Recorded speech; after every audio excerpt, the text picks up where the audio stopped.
Hey guys, welcome in. Hold on one second. Give me just 1 second. Of course, I need 1 second. Hold on 1 second, guys. I'll be right back.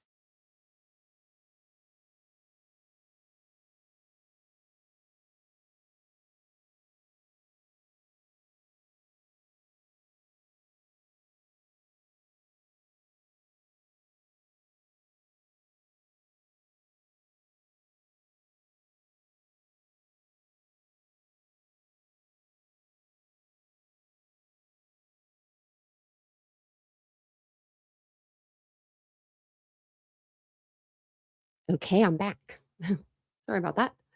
Okay, now we can start. I'm sorry I'm a couple minutes late. I was changing the bulbs and the candles or the batteries because I wanted to see how they worked. And I moved them. If you can't tell, were over here, now they're back there. So let me know what you think. I like getting your guys' opinions. But welcome in, everybody. It's good to see you guys. I feel like I haven't seen you in a little while. And I've been running all over the place today, so sorry if I'm a little off tonight. But we're going to go over some documents. We're going to go over there's like a 50-second phone call that Kohberger, like a voicemail Kohberger's dad left, and some other stuff. So let's see what's going on in the chat first. I feel like I haven't been in the chat lately. Like I just kind of come on and then I just get it all into it. So hey, Ladybug. Hey, Casey, how you doing? I'm going to read the chats tonight, like real good. Oh, we don't mind, Mr. Rosebud. We're just glad to see you. No, I'm so glad. Don't leave me, Mr. Rosebud. We don't know what we'd do without you. We've missed you. Oh, well, thank you. I appreciate that so much. Oh, and I understand. You guys have been so sweet. I'm like, does everybody, everyone like me still? It's 3:15 over there. We'll listen in and get some good sleep. Shoot, that's what I'd be doing. I remember Isabel, it was like that for her. And she would be in this life every single night for years. She did it. I'm like, how do you do it? How do you do it? Hey, Ashley, what happened? I had a bit of a mishap, so I'm at the ER waiting to get clean stitched up and a tetanus shot. What happened? What got you? Yeah, it has to be kind of hard, Ladybug, right? With all the times. I bet it makes you a little smarter than us folk over here, because we're still counting like Pacific time. I'm still like on my fingers going, that's 3 hours, right? We only have 4 time zones over here. Hey, Betsy was defending one of my baby chickens. Oh yeah. Which rooster? Oh, you fell in the coop door. Well, your roosters are like I've never seen them that big before. I don't know what you're feeding them. She's got them on treadmills or something. Hey, Laura. Hey, Catherine. 5 hours.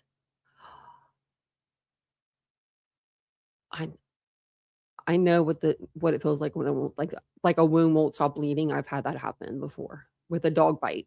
Wasn't my own dog. It was another dog, actually. My dog was trying to protect me that time. And that another dog got me like on my arm. And I came in and I wrapped it in gauze and stuff. And I was like, oh, be fine. I got plenty of gauze. Like, I'm like a hospital, like over there. And put some gauze on it. It wouldn't go, like it wouldn't stop bleeding. So I wrapped, a nice bandage around it. It bled through that. And I was like, what's going on? Maybe I'll take a shower. Because, I thought a little water, maybe. Didn't stop bleeding. So then I thought I'll walk to the hospital. I thought the hospital was this building right over here. No. It's like a quarter mile down the road. And I was just bleeding walking in. But the lady came in and said it was her fault. So hey, Mia. Hey, Mia. What are you doing over there? Your sister's on the bed with you. Hey, Jet Set. Welcome in. Hey, Catherine. I think I said hey to Catherine. I was like, did I say hey to Catherine? Better have. Hey, King. How you doing? Yeah, we hear from BK's dad. I'm like, is that really him?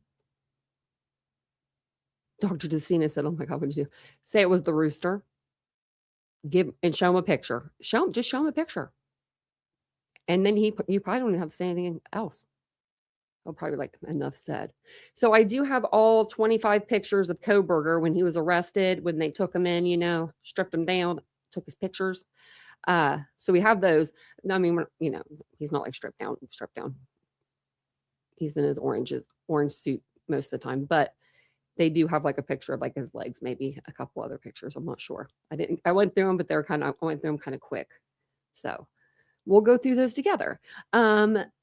Is there anything else? Oh, yes, there is. My name is Tanya. If you're new to the channel, welcome. I'm a little sleepy today, so I'm sorry like I said, if I'm a little out of it. But thank you guys for being here. I do appreciate it. I really, really do. There are some updates in a couple of the other cases that we're covering as well. Okay. I thought that there was something for Michael McKee, but I'm not sure now. So exit that one. But Caleb Flynn, he has a status conference on April 23rd, and they are going to start the trial. May 4th? I put May 4th, but I think it's May 8th. Either May 4th or May 8th. I'll get the right one for you. 9 a.m. But I wrote it down May 4th, so I might have got that right. Also, if you guys care, which you may not. So if you don't care about this part, you just, just sit there for just 2 seconds, just about my kitten. My kitten's right here sleeping. So we'll read through some documents, and then whenever I do have to get off, it would be because I have to give her ear drops. She's got little ear mites or a little ear infection. She went to the vet today. So I wanted to tell you guys, she went to her first vet visit. It was twice as what we thought it was going to be. They told us, which is fine. We don't care as long as she's good. Right. But she's been sleeping ever since she came home. I don't know if I traumatized Tessie. In the car, she was okay. I put my hand in the crate the whole time, so she could have my fingers. And I was like, we're not going anywhere bad. I love you, like doing all the things. And so, yeah, she's over here. She got a little paw on her face. So I haven't got a chance to give her ear mite medicine yet. But, and then I have a flea and tick and worm, all the worms protection. So, because they said ear mites, just to let you know, I guess they're very contagious. Like your other animals can get them very, very easily. So if you didn't know that, now you know. And she is a little girl. She weighs 6 pounds, 7 ounces. I'm like, I swear I feel like I'm a new mom. And she got her blood drawn today. She's AIDS free, leukemia free. What else? She probably just loved me today, and then she got 2 shots, like some boosters and a rabies, all the things. So, and she weighs, 6 pounds, 7 ounces. She's a girl. She's a tabby calico, they said, or something like that. Yeah. And she's going to get spayed in the beginning of May. And I did it. I didn't mean to, but I scheduled it right when Vincent's not going to be here. I'm like, oh, great. Thank you, Tammy. She said, hey, Tanya, I look forward to seeing you every night, usually on replay. Oh, well, thank you. I'm glad you made a live too. Yeah. That's what I weighed on this morning. Wait, that sounds like, I think I weighed that. I think I might have weighed 6.7. No, maybe 7.6. I was kind of a big baby. But yeah, she's just a little thing. There she is. You can see her kind of. She came, I guess, as soon as she got home, like I ran to the store, I dropped her off. She came and got on her little bed. So, okay, so we'll go with Brian Kohberger's pictures first. We'll ease into it. How about that? Also, Kaylee's mom did an interview, which I think this weekend they're going to see Aubrey at college. So I really hope they have a good time, and I hope they make really good memories. But she did an interview with Chris Hansen. Have you guys seen it? I just saw it on YouTube. So I thought we can listen to that as we're so we'll listen to that maybe on our next live. We'll just kind of break up the documents with some other stuff that we can fit in there. If there's nothing, then we'll just go through documents, because there was I want to say 2,500 pages released. There's a lot. there's a whole lot, a whole lot to go through. It's gonna take us a little while, so buckle in, get ready. I think she's just worn out from the anxiety, from the vet. Yeah, I think that what is what it is too. She probably thought we were, like, gonna take her somewhere and get rid of her. All right, let me see if I got these up at the top. Okay, so first picture on here is gonna be Kohberg's legs, bare legs. I don't wanna see these. I mean, it's just like if he's wearing shorts, but I mean, I don't need to see this. I don't know why. I just if he's wearing like short shorts. So just trigger warning, for the people that don't want to see Brian's shorty shorts looking legs. But you could tell this is after he's already been in custody. I don't even know why, like, tell you the truth.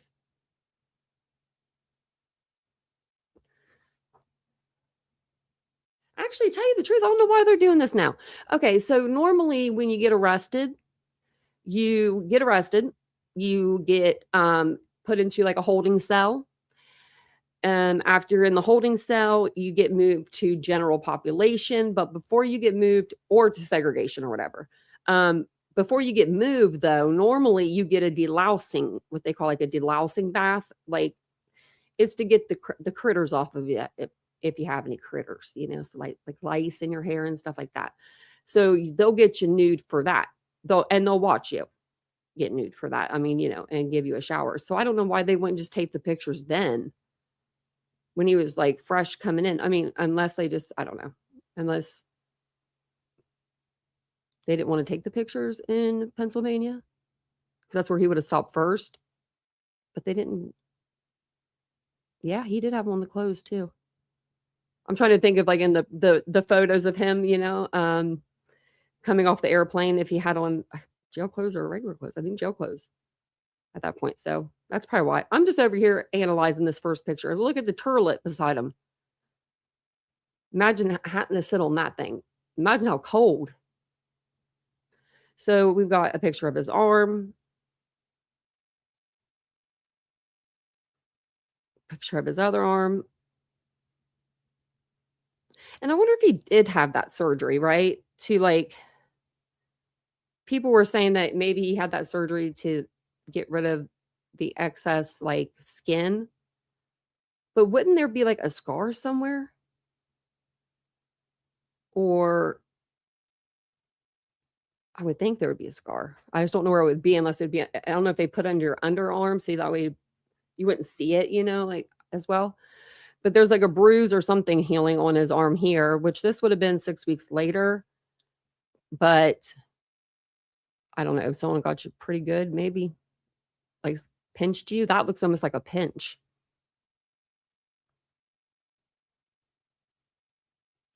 There's his hands that are, I mean, his nails are so white compared to, because his hands are so purple. And I wonder who the lady is in the heels over here. Is this Ann Taylor? Nah, it's not Ann's legs. I don't know who that is. I don't think it is. Oh, no, it is her. That's her jacket. Yeah, that's her.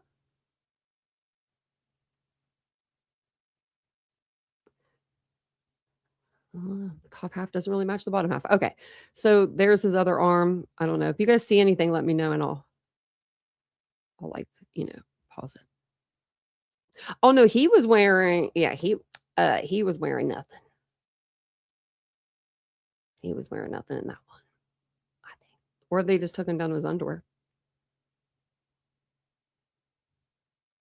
Because, like, she wouldn't be in the room if he was in the nude, I'm sure. And this is Latah. Like, look at his hands. I've just never seen that. I've never even seen that with chronically washers. People that chronically wash their hands. My brother used to chronically wash his hands. Like, I've never seen someone do it. And I remember him saying his hands would get dry, but not purple. I think I actually asked him about, like, look at these marks. Like, it looks like there might even be a mark on these knuckles too. Like his ring finger is pinky, and then his knuckle. Let me see if I can blow these up for you guys. That might help you a little bit. Why don't we do that? Let's blow these up. Okay, that's a lot better. Like, this could be anything, the thing on his thumb, but That could be from punching somebody, maybe.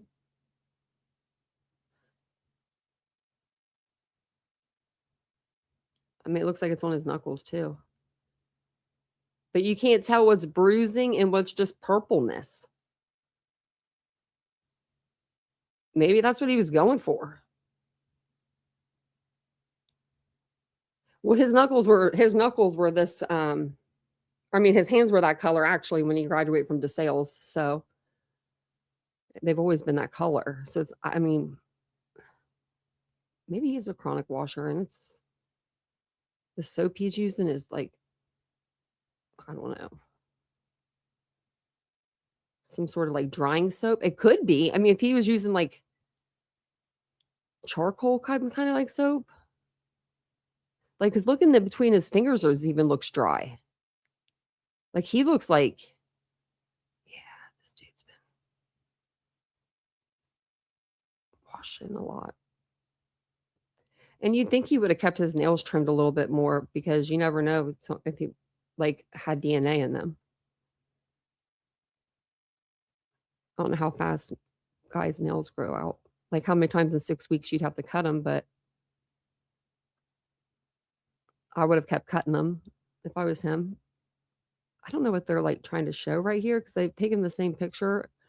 I guess just taking it at different angles. I wonder at this moment right here what he was thinking. Look, oh my God, he looks like he's smiling almost. Does it look like he's like grinning? Tell me the truth. He's grinning. He's grinning. Maybe they just caught him. But it looks like to me he's grinning like a little bit. Maybe it's just me. Wish we could see like his eyes in this picture. That'd be nice. Nope. They cut him off.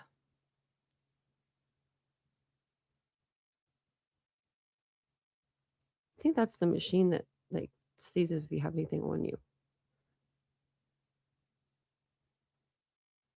So then that's the bottom half. There's the top half. With no head.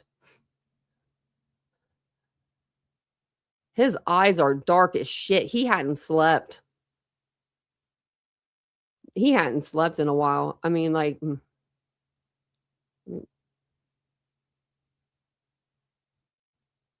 underneath. Like, look how far it goes down. Damn, my eyes aren't even that dark, and I got dark spots under my eyes. Yeah, like Duber's Delight. Maybe it's just, yeah, it looked like he was a smirk. I don't know. Maybe it's just me. Maybe he's just trying to be like, I mean, I get if I was trying not to like smile, I might like smirk, like not even meaning to. It probably is just me. I probably see him and I'm like, you son of a bitch. I probably do. I mean, he said it himself. I did it.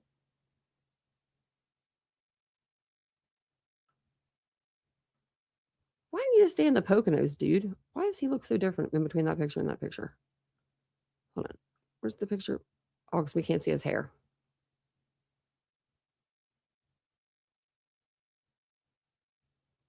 Yeah, he's definitely, I mean, he's something. He doesn't look like he slept. And he probably didn't. He's probably, well, I mean, he likes to stay up late. That's what the neighbor said. The neighbor downstairs, she said that he was always like vacuuming and doing things late at night, which I can understand that, I guess. I mean, if you don't have anybody to like, if you don't have anything to do, like, right, like if you don't, and you're just, I don't know. But normally guys don't clean their apartment like that. Like, I could never see Vincent vacuuming that late at night. But then again, he probably wouldn't if we weren't together. Yeah, Betsy, you're right. Yeah, and that brow ridge is prominent, and I think that's why his eyebrows look so prominent. Because if you look at his eyebrows, like I'm gonna admit, they're bushy, but they're not like the craziest eyebrows I've seen in the world. Okay, like Vincent's got caterpillar little eyebrows. They're his little friends. Like, so when I look at Kohberger, I think it's more of like the brow arch or whatever, like, you know, that makes them look bigger. So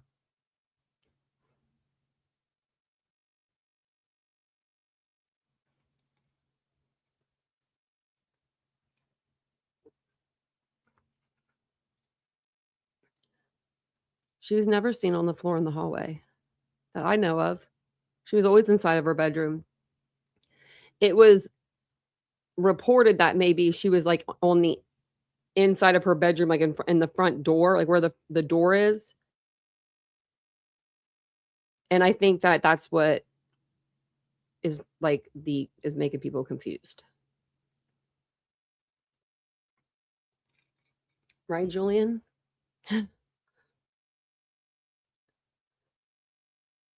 Man, let's see what we got to read over today. Actually, let's listen to Kohberger's dad real quick because it's not very long. It's 54 seconds. It's about the same time as, I was in court that one day. Okay, you go back because it's so fast. Okay, and Connor got this video of Kohberger's dad. Okay. I don't know why they got. Oh, this is whenever he was going in. I'm like, why they got these people behind him? Yeah. Look, I mean, if my dad came to court the first day I was showing up at court looking like this, I would tell him not to come back too. Maybe that's what Kohberger told him.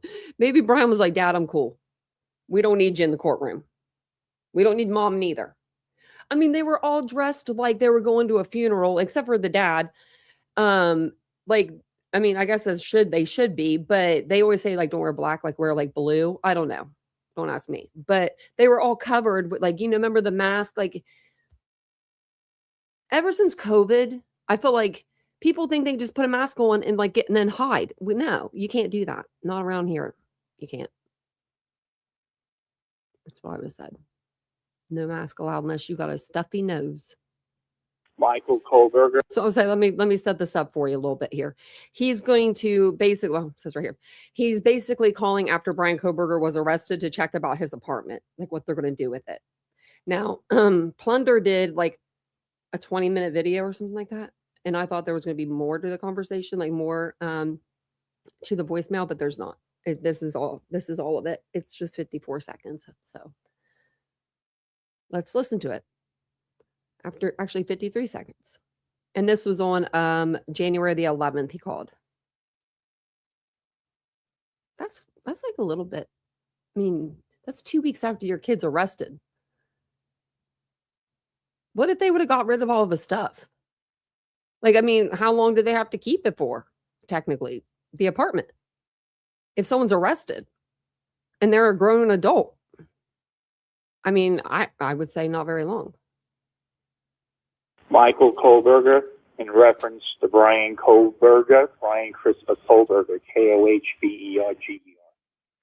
Our home phone number here is 570-355-13. Okay, let's try not to dox them, I guess. 30 Northeast Valley Road, apartment G-201, Pullman, Washington, 99163. What I'd like to know is about his apartment and the status. That's number one. Number two, if you cannot answer that question, I understand. If you could redirect us. Did he say his apartment and his status? Like he had a status still? Answer that question about his apartment and the status. Yeah, we have a closed caption. Why don't we do that? Okay. And the status. That's number one. Number two, if you cannot answer that question, I understand. If you could redirect us, 570-355-1332. Oh, sorry. Brian's phone is not access. You cannot access it or his email. He said, Brian can't access that or his email. That's where they're from originally, New York. they lived in New York and then they moved out to the Poconos, like most, like a lot of, not like most, but a lot of New Yorkers or people from Philadelphia. My mom used to go to the Poconos. She said as a kid, this was way back. She told me this. As a teenager, it was considered like a really like ritzy area, I guess, back then. I don't know if it still is, but yeah, that's where she goes skiing and stuff. She might even work there somewhere. So this is Washington State University Police Department. It's going to be an officer report for incident. Oh, and we'll watch this video too. We'll watch the Dawn Daniels video. It's 4 minutes long. Because we did get to listen to her call in. I think she was calling in like the warrant search on Brian Kohberger's apartment. We got to hear some of that, but a lot of it was redacted. Now we get like the full context of it. So it just says the responding officer, Dawn Daniels, and it was on 12/30/2022, the day that he was arrested. And it was assigned, it says, reported to assist outside agency. Okay. Probably because it was in Pullman or in Idaho. Moscow is where the crime actually happened. So that's probably what they were outside assisting agency. It says circumstances, school, college, university, suspect. Okay. No bias, video available with report.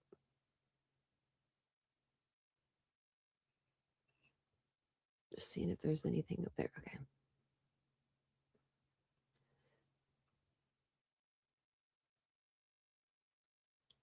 Synopsis, agency assist for Moscow Police Department. Okay, which is what I said. So the narrative on this is on 12/29/2022. Our department was advised Prosecutor Dennis Tracy would be writing a warrant for our department to serve regarding the Moscow PD homicide investigation. I was provided copies of the warrant and the application for the warrant to review, as well as the statement from the sergeant or from Sergeant Blaker of Moscow PD transferring the probable cause to me. I read all the documents, and after reading, understanding, and agreeing with them, I signed a copy of the application for search warrant and sent it to PA Tracy to put before Superior Court Judge Gary J. Libby.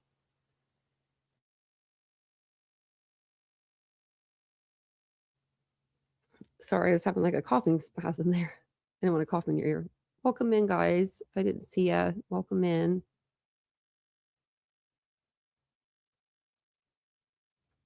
Oh, Lenore works in the Poconos? I didn't know that. Yeah. My mom said there was a lot of money there. I mean, like, you know.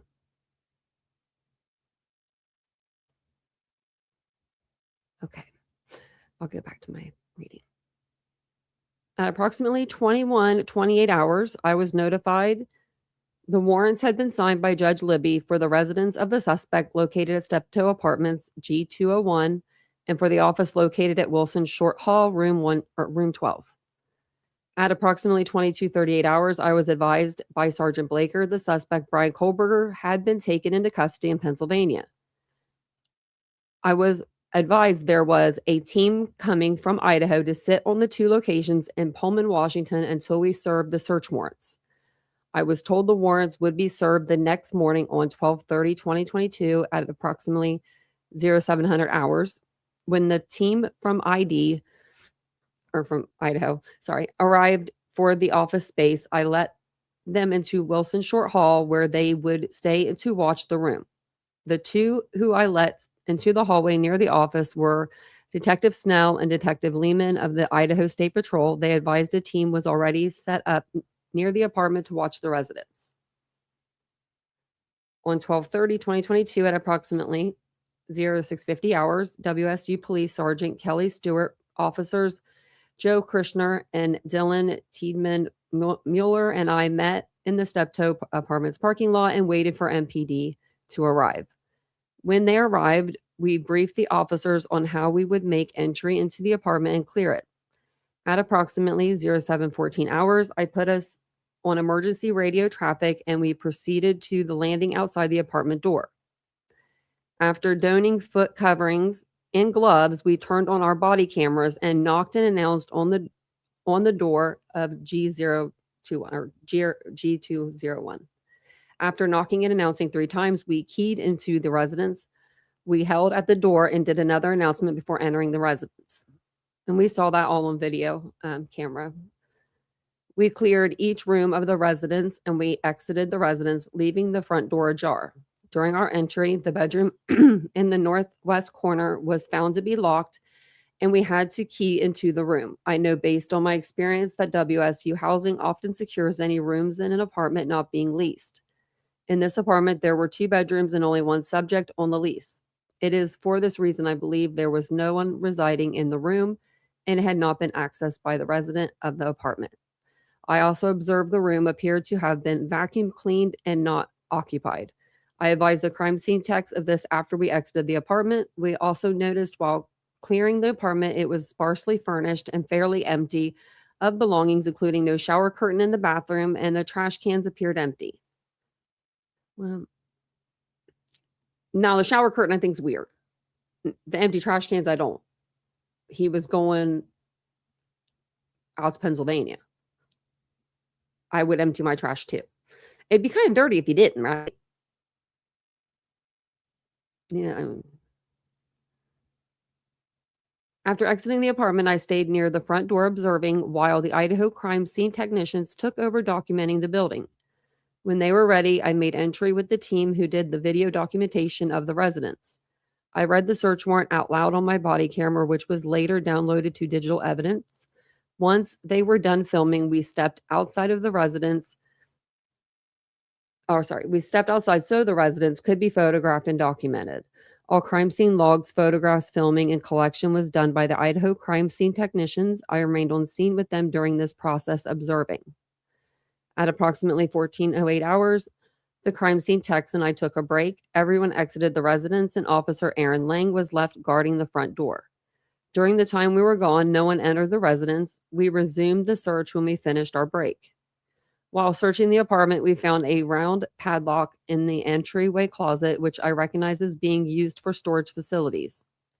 A key for the lock was also located on the TV stand in the living room underneath keys that appeared to be for Kohberger's office.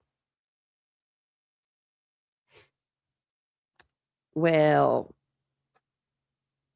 that's kind of, okay, I'm going to say it. He left them keys on purpose because he knew he wasn't going to be back. I'm going to say it. He knew he didn't have a job when he got back if he did come back. Because every person I know, every person in general that I know, every guy I know, they keep all their keys on their key ring. And guys do the thing. They have their keys, their wallet, their phone. And y'all put it in your pockets. That's like the first thing you do when you put on a pair of pants. You could be relaxing on the couch and you're going to have your phone, wallet, and keys on you. I don't know, all times. I feel like a lot of guys do that anyway. So I think he left them there because, yeah. That's just what, I don't know. Maybe not, but that's what I'm thinking. So then, where are we at?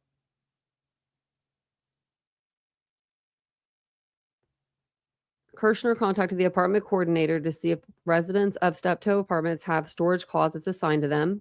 He stated they did, and I had Sergeant Pet Lovney see if there was a closet assigned to G201.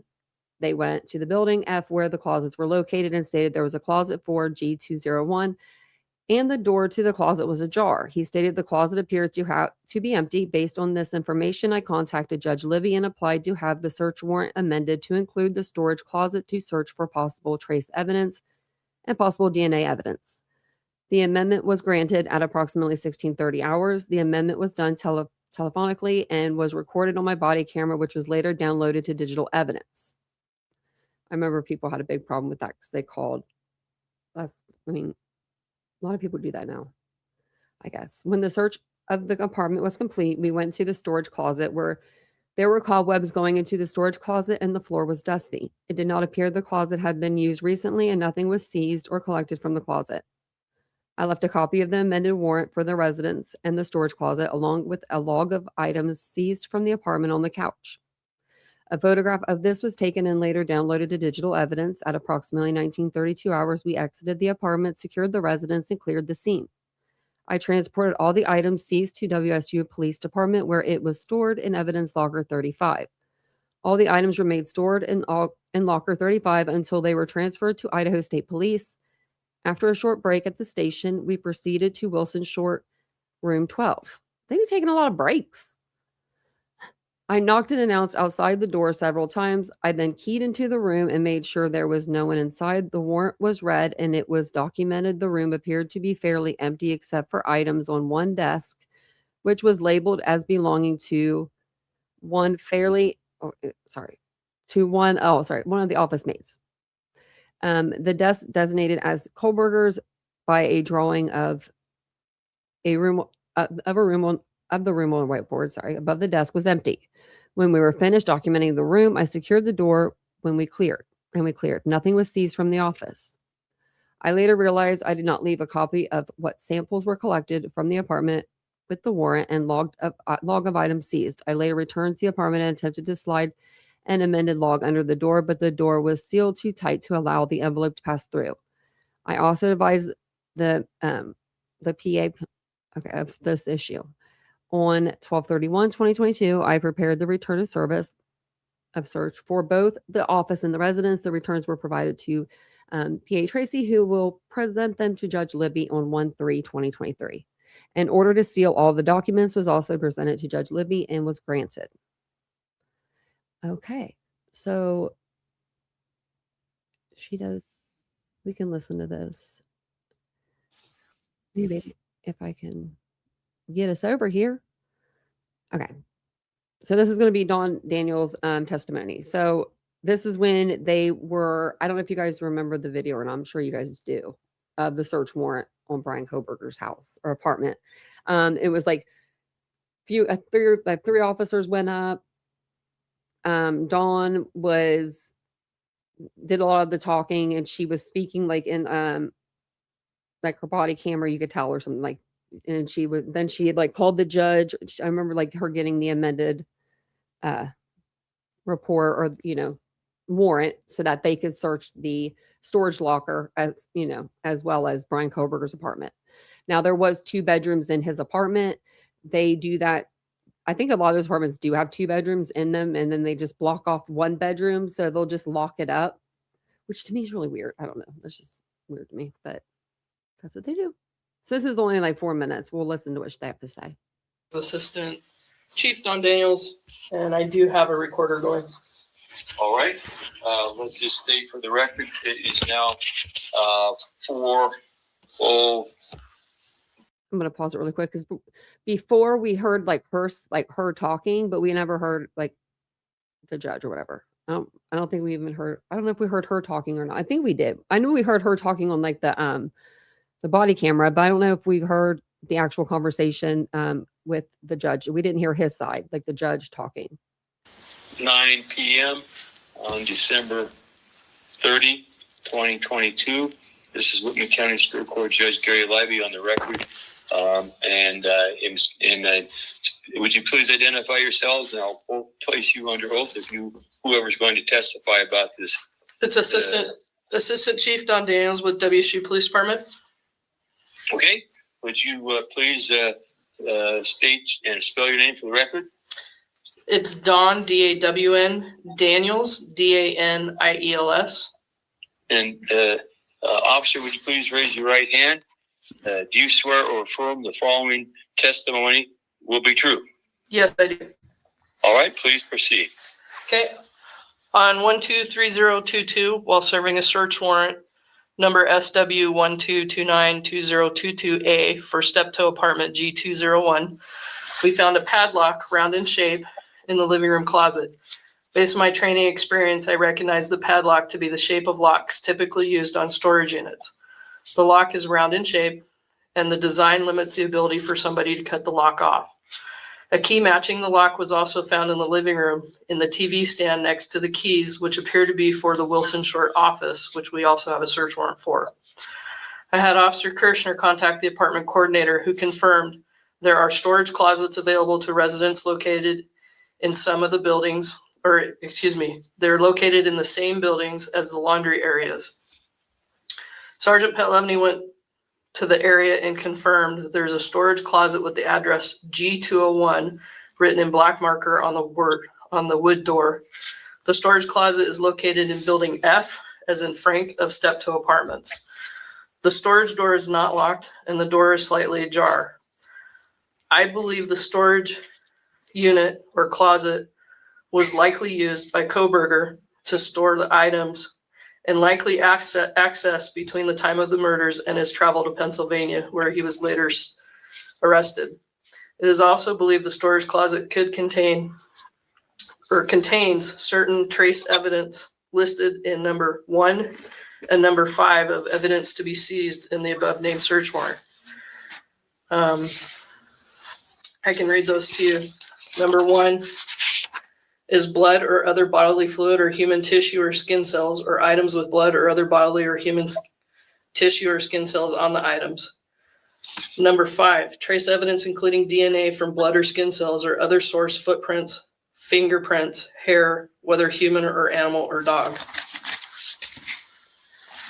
I asked the judge, do you find there to be probable cause to believe the items, do you find there's probable cause to believe these items may be found in the storage unit? And do you authorize the search of the unit? Okay, thank you, officer. Okay, the court hereby finds there is probable cause to search the aforesaid described storage unit for items as referenced in the search warrant, and there's probable cause, and the court hereby authorizes you to sign my name, Gary J. Livey, on a search warrant to enter the aforedescribed storage facility. Okay. I have signed your name, and it is G-A-R-Y. Yep. J is in James, L-I-B-E-Y. Correct. All right. Is there anything else, officer? Currently, that's all I have. All right. All right. So then we will conclude this hearing. You may terminate the recording. Please maintain and keep the recording for reference for the Whitman County prosecutor and any other agencies. Thank you. Thank you, officer. Judge.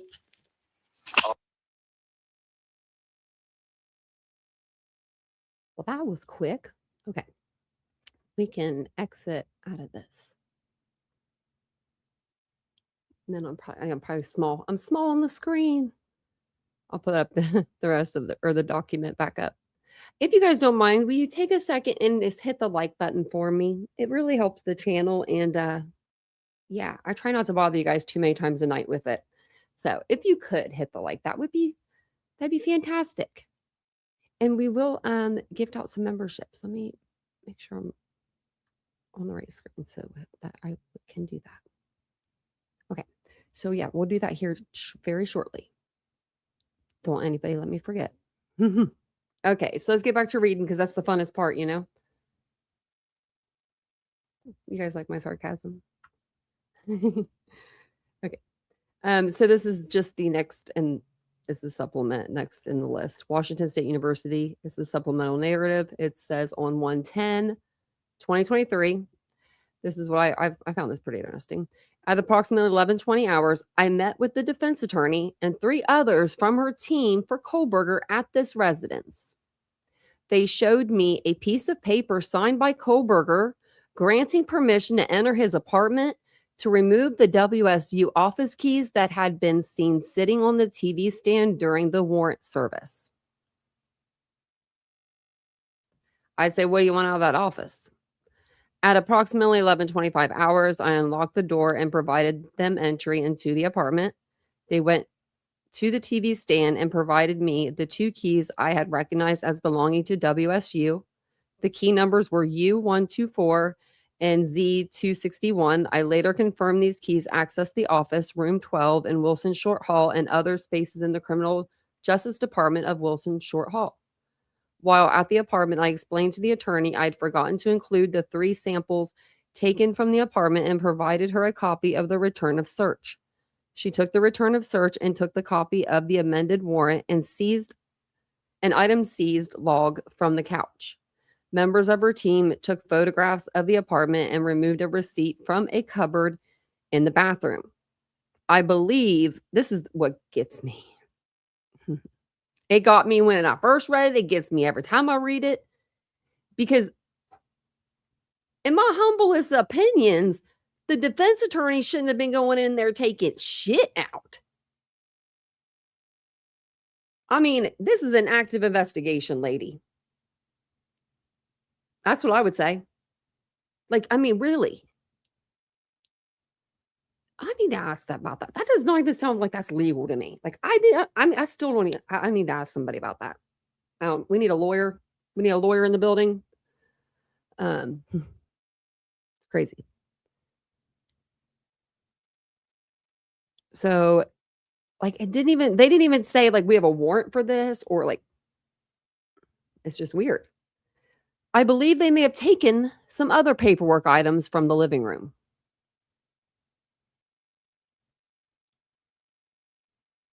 Dawn, you should be fired. And not just paid leave, fired. Nobody should be allowed to do that.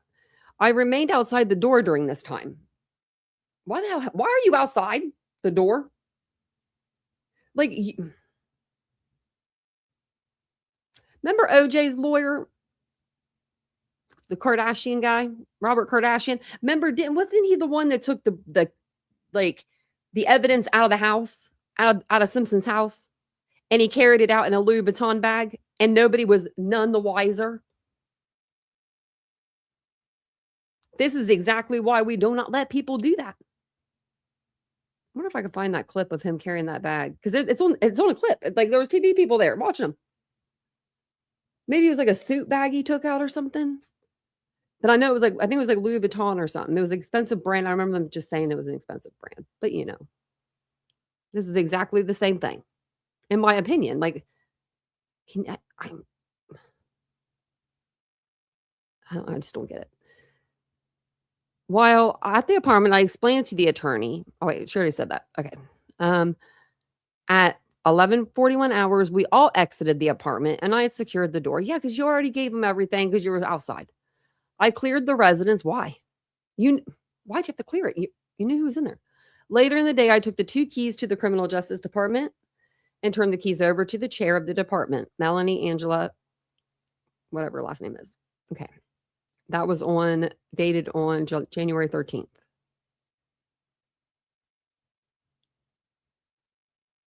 So then is this her again? No. Okay.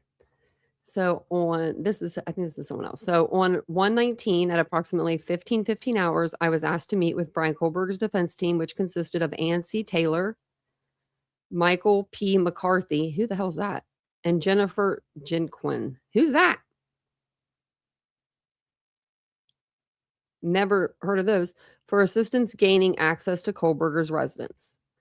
Upon contact with Taylor, she showed me a signed letter from Brian Kohberger granting Taylor's defense team access to his apartment to gather some of his belongings, but didn't let me keep the paperwork.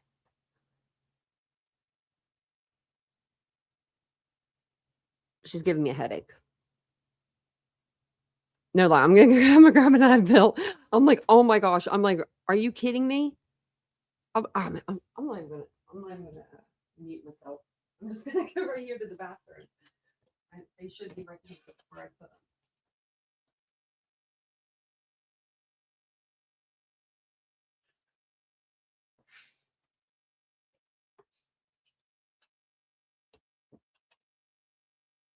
If anyone ever gets headaches or migraines, if you guys I don't know. I know Advil's just like ibuprofen, but get Advil. I don't know what it is about it, but it does help. Hey, Tammy, how are you? See, I feel better already. I do. I feel better. Okay.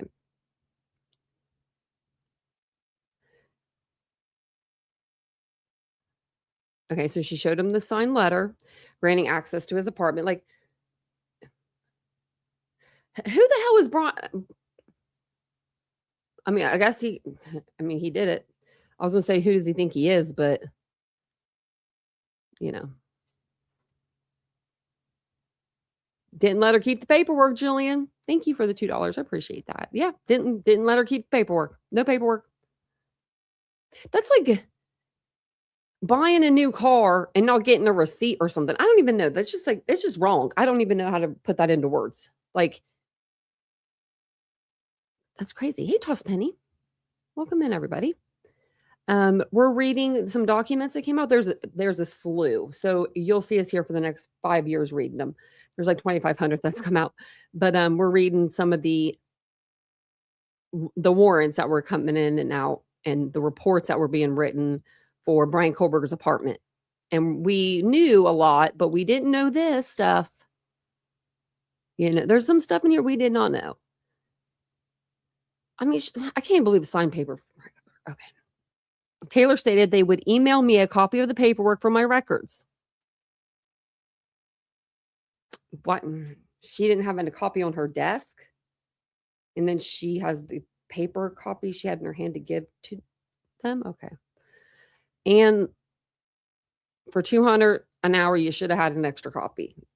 For $200 an hour, you should be able to carry around a freaking printer. So then it says, I opened the door and granted the three of them access to his apartment. They removed a flat screen TV. Why the hell? Why the hell would Brian say, get my TV? Maybe he just bought it. Maybe it was the most expensive thing he owned. I don't know. That's just weird. A computer monitor. A small box of with miscellaneous papers and receipts. How do we know those were miscellaneous? How do we not know in those receipts that there weren't receipts for the items that he bought, maybe to cover his car, to cover his person in?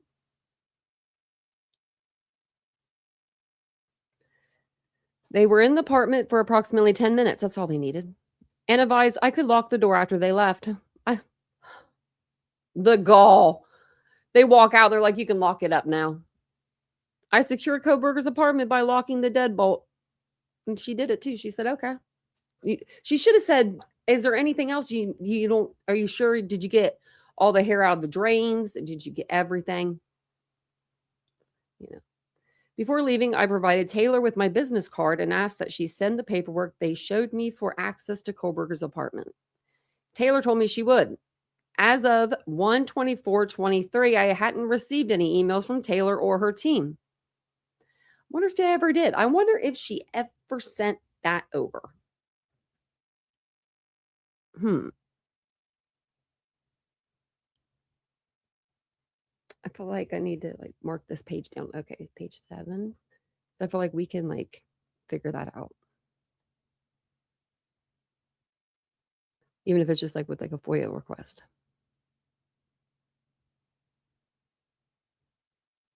Yeah. Julian, I carry multiple copies and I'm not a lawyer. I'm just prepared. So this is for the safety building, Pullman, Don Daniels. Is this when they go to the classroom again? Case, okay, so this is narrative, Washington State University Police Department. Case pulled to document civil paper service, trespass abomination given to Chief Jenkins to be served to Brian C. Kohberger. Papers were sent to the jail in Pennsylvania and served to Kohberger by Officer Garcia on 12/31/22 at approximately 12:16 hours in the Monroe County Jail.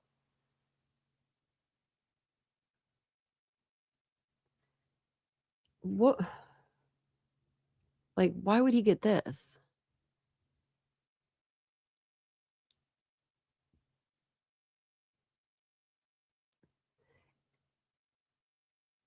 Okay, it says, this is weird. Why would they serve this to Kohberger?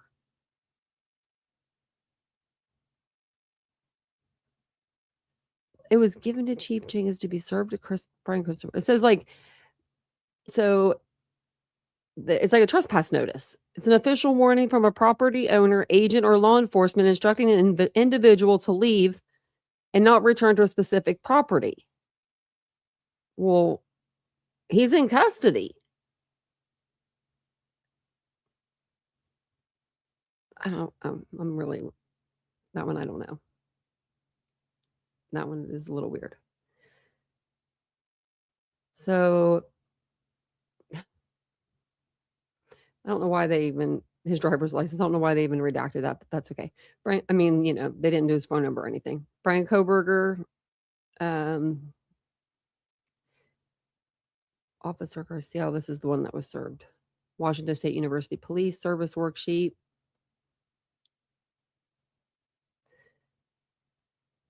Okay, I'm gonna see if there's anything on there. Yep.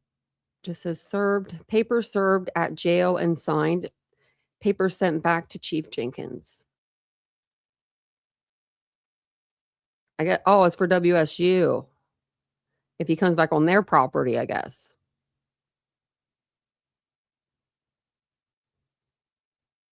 I do, Cheryl, sometimes, yeah. Yeah, like, why did he bring the sheath inside? I think because he thought he was going to walk out with it.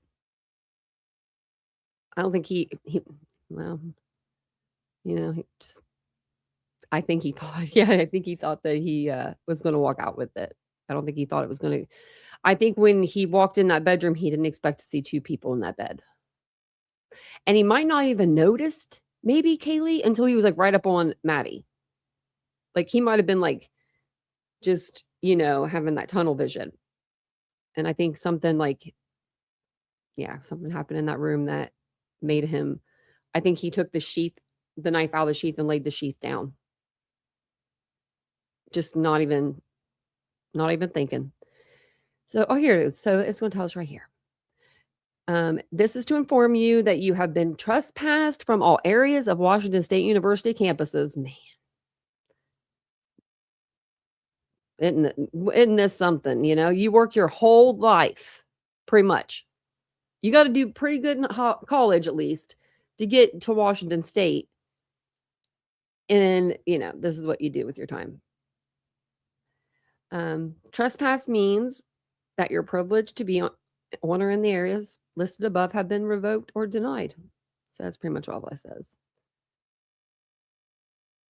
This means you must make arrangements with WSU police before coming on campus for any reason.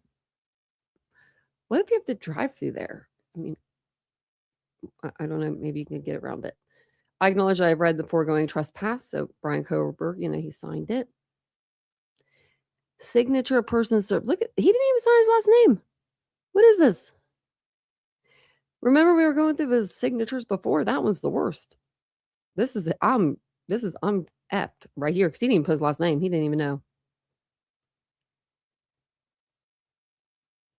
And you know he read every word of it. So a notice of emergency suspension. Dear Bryant, I am writing to notify you of my decision to impose an emergency suspension from Washington State University, effective immediately. This decision is based on allegations that Kaylee, Maddie, Xana, and Ethan were stabbed to death in their beds at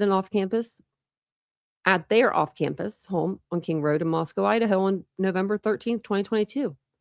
On December 30th, 2022, you were arrested in Pennsylvania by Pennsylvania State Police in Monroe County, Pennsylvania, as a result of an arrest warrant issued from Lake Talk County, Idaho.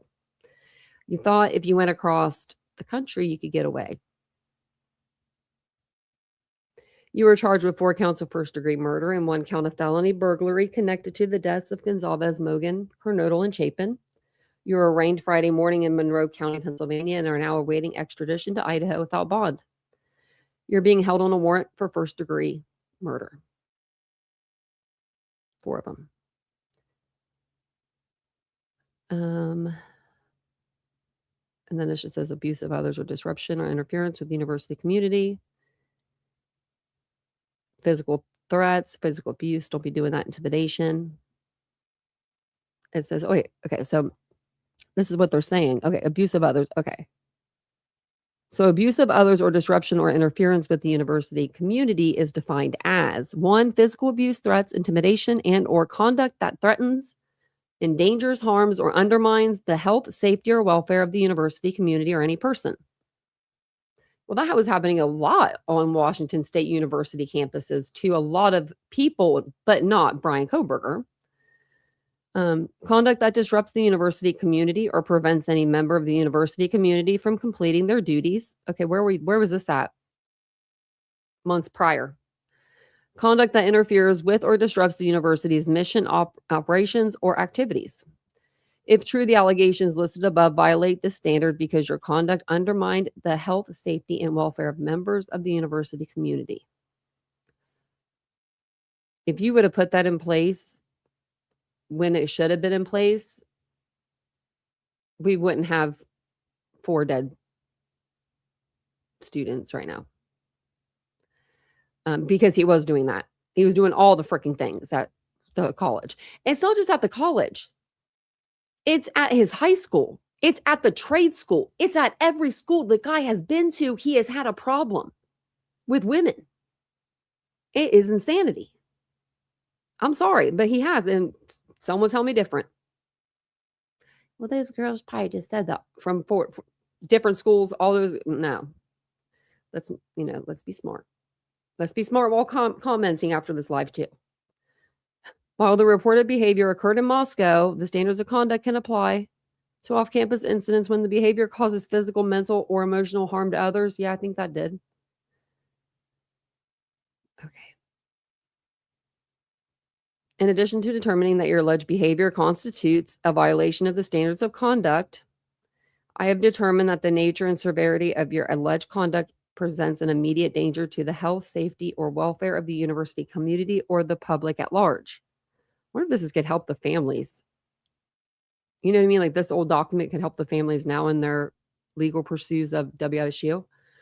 Further, this behavior is sufficiently serious and alarming that we must institute emergency measures to protect members of the university community. Only now. Based on the above facts and conclusions, I am acting on my authority. Okay. Emergency suspension and ordering you to be suspended and denied access to WSU campuses. This emergency suspension means you are suspended from attending classes, accessing university services, and attending any other university activities that are not allowed on any Washington State University campus property until these allegations are resolved. This order shall take effect immediately. You may challenge this decision within 10 calendar days. Submit your challenge by submitting this form. I wish we could see what the form was. Challenges are reviewed by the Vice President of Student Affairs. Oh, the Vice President of Student Affairs has 10 days to respond. Okay.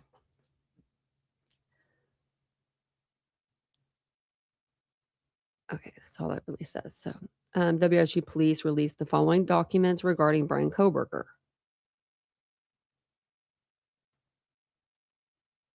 And it was released through Next Request. Map of Steptoe Village, Building G. Kootenai County Public Defender authorization granting permission to enter residence. This just tells us when the search warrants were. It says here, though, evidence collection log 2 pages, presumptive chemical test for blood. Evidence sheets 3 pages. We've read through all that, the evidence that they collected. 5 videos released public record share drive. Okay. And this is redacted, it looks like. Attorney General of Washington. Well, fine. We don't need to read through this. I think we've read through this plenty of times, right? This is going to be the affidavit, so it should be 19 or 18 pages. Maybe 18, one redacted. I can't remember.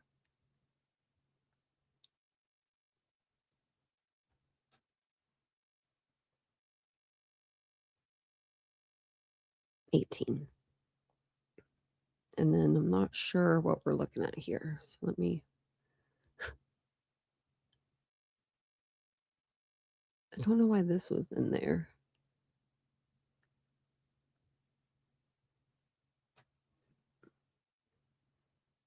It says G201 like it's the door. Oh, it's the door for his storage unit. I couldn't tell because the picture's sideways. Like, you can see it now, but can everyone see the door? Like, if you just turn your head sideways there, that's the whole way. That just looks kind of spooky. I wouldn't go in there neither. And that's how they have it, the number on there. Couldn't you get like a couple of those little like Dollar Tree like numbers or something? I don't know why this is redacted. Then this is the non-dissemination order. We've already read through that. I wonder if these are all kind of documents we've read through before. Well, this is all redacted. So I don't know why this is all redacted either.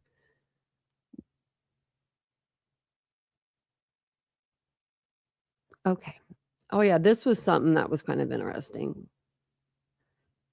They'd be calling out people. So it says affidavit, Exhibit A, statement of Brett Payne, WSU PD staff, and this is sent from Gary Jenkins.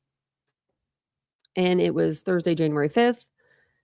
You are all probably aware that Kohberger's arrest warrant affidavit was made available to the public today. It's attached. The affidavit describes the great work Officer Tango and Sergeant Whitman did in tracking down a possible suspect vehicle, which was, as it turned out, the suspect vehicle. Note that the timeline for locating the vehicle is not entirely correct in the affidavit. The affidavit indicates that area law enforcement agencies were asked to be on the lookout for the suspect vehicle on November 25th, when in fact they did not ask for that until the morning of November 28th. Now, was that a typo or, because that would be under the 5. Shortly after receiving the email from Moscow PD, I sent out an email with the vehicle description on November 28th at 08:24 hours. And Tanego inquired Kohberger's license plate on November 29th at 0:28 hours. I remember that. I remember them putting that in the document. Approximately 16 hours later, not 3 days. I remember reading 16 hours later, I thought. And Sergeant Whitman observed the vehicle at Kohberger's apartment complex at 00:58 hours on November 29th. Outstanding work. Since the arrest of Kohberger, Assistant Chief Daniels and I have been partnering with the Dean of Students Office, Counseling Services, and offices of the Provost and Chandler, WSU Marketing and Communications, Department of Criminal Justice and Criminology, Graduate Student Programs, GPSA, and others to meet with those impacted by Kohberger's arrest, particularly criminal justice faculty and graduate and undergraduate students and those who live near Kohberger. From the WSU PD perspective, we are offering reassurance that we are here for their safety and we are here to help them with any perceived safety threats or disruptions, including harassment from the press. Wait a second. Do you remember this guy? Wasn't this? Oh, well, hold on a second. Remember this guy? Wasn't he the guy that was like, he had known, I can't think of his name now. Why can't I think of it? The other chief from Moscow. So he had known, okay, so they knew each other, right? And I remember him saying, like, as like communities, we all work together, like to help solve things, like not quadruple murders though. So since Moscow decided to bring in like the FBI or ISP and all them, he was like he did an interview and you could tell he was feeling some type of way. Was it Lanier that did that? It might have been. Glenn, you might be right. I remember it was one of them. They did an interview and they were kind of sounding a little like, I'll have to find that interview. They were kind of sounding a little like salty that they didn't ask them for help, but it was like it would just be like getting a bunch more of us.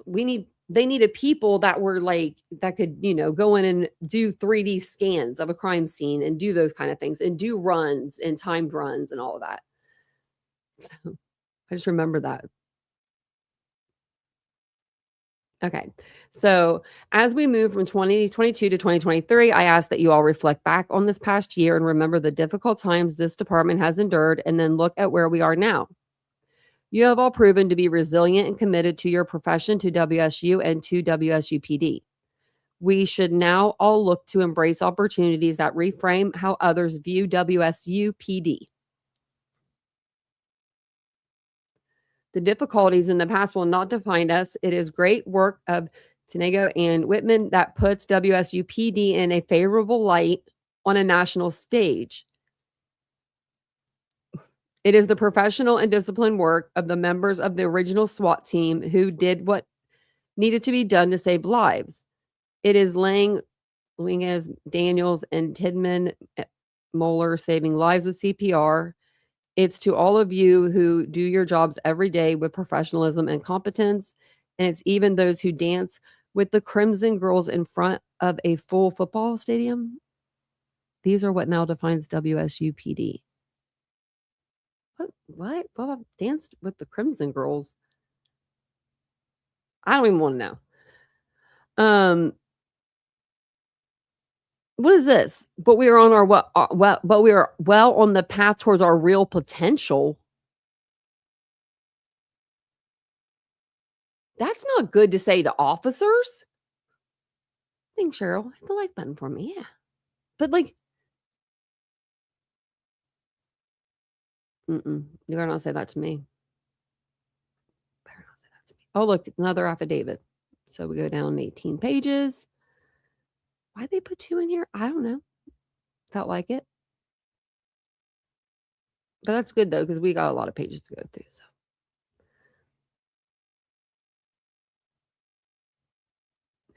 Okay. So we've got here. Subject, FYI. Phil and Gary, in case you have not seen this article in today's Daily Mail from the UK. How 2 Washington State University campus cops broke Idaho murder case. So then what's Phil and Gary got to say? Oh, Phil and Gary, we won't get to see it. So Les BOLO, vehicle of interest, Idaho State Police. This is November 28th. Can you please? Hold on. Yeah, so this is when they put it out, 28th. Okay. Let me see.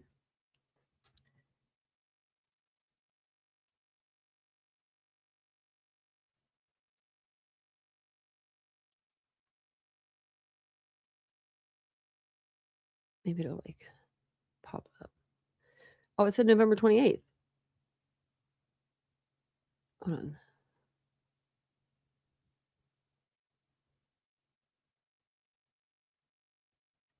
According to Fox News, this could be, well, this was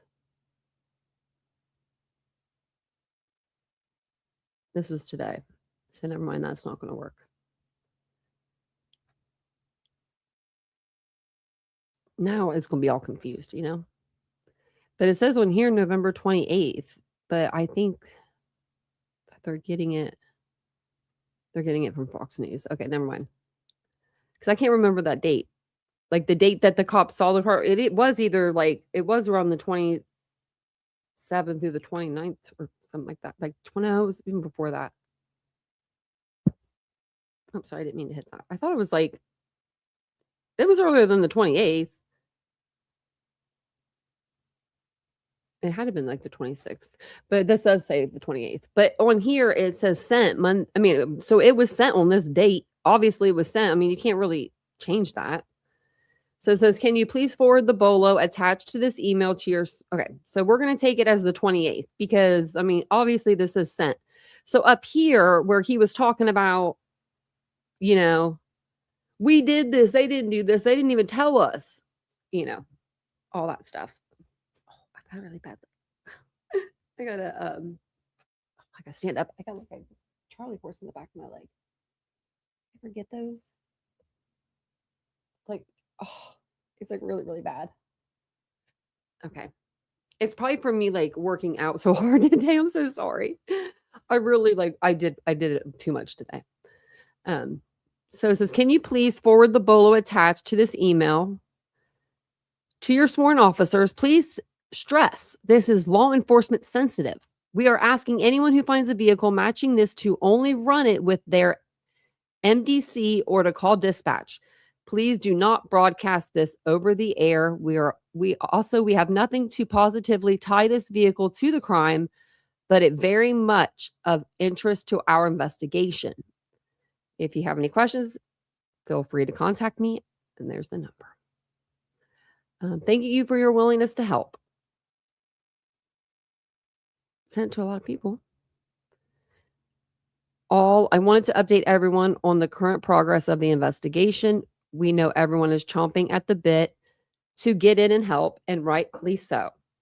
To that end, we wanted to share what info we have to keep everyone in the loop and up to date on things to watch for. Also, we are always open to new ideas. Please let me know if you have anything you think ought to be tried. Lastly, this may not be all of the info, but it's the most pertinent to where we are currently. And it says, this info is law enforcement sensitive. Do not distribute. And this was on November 27th.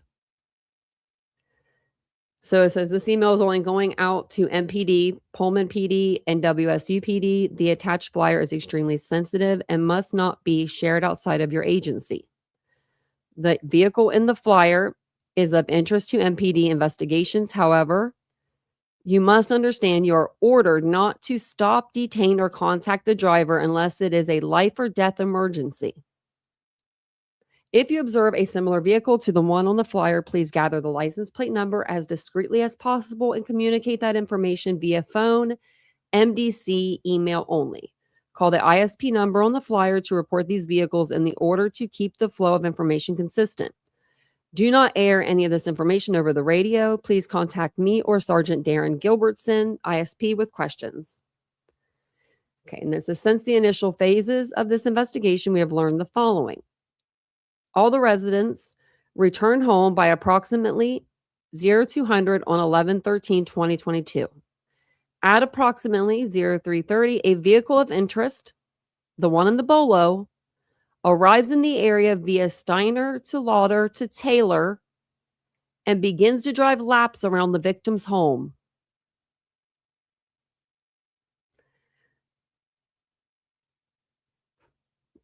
The vehicle approaches on Taylor, makes a loop through King and Queen, then leaves on Walenta. It then begins to make short loops between Paradise Drive and Walenta, each time making a lap through King Queen. During this time, at approximately 0400 hours, a DoorDash driver drops off food at 1122 King Road. Upon interviewing this driver, she told us she saw a male in a four-door sedan right next to her as she was walking in search of the address and leave the King Queen area. The DoorDash driver leaves, and then the suspicious vehicle returns to the King Queen loop. The vehicle apparently stopped somewhere on the loop, we suspect at the southwest upper lot behind 1122 King Road at approximately 0408 hours. The camera on 1112 King Road captured audio of what sounds like a struggle coming from 1122 King Road at approximately 0417 hours. At approximately 0420 hours, the suspicious vehicle exits King Queen, driving very fast, and leaves via Walenta. This is the last time the vehicle was caught on any camera we have, so it's likely, not certain, the vehicle exited off Conestoga west on West Palouse River Drive. We are confident whoever is in the vehicle is, at a bare minimum, heavily involved in what took place. That being so, the fact we are looking for the vehicle is critical to the investigation. Please follow the instructions on the BOLO and do not tell anyone what we're looking for or why or air anything on the radio.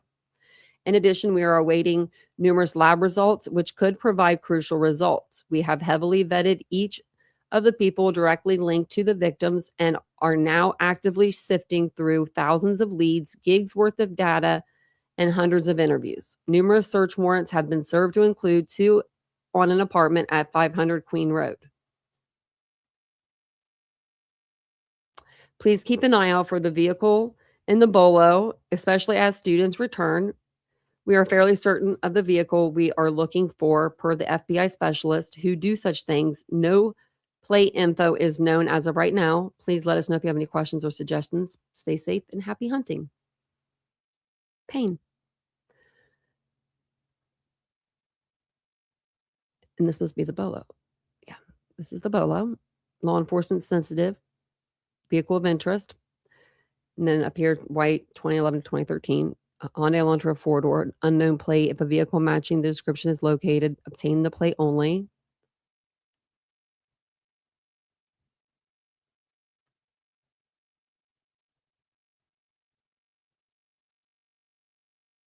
And then it says subject forwarding an email exchange with the chief of Cornell University.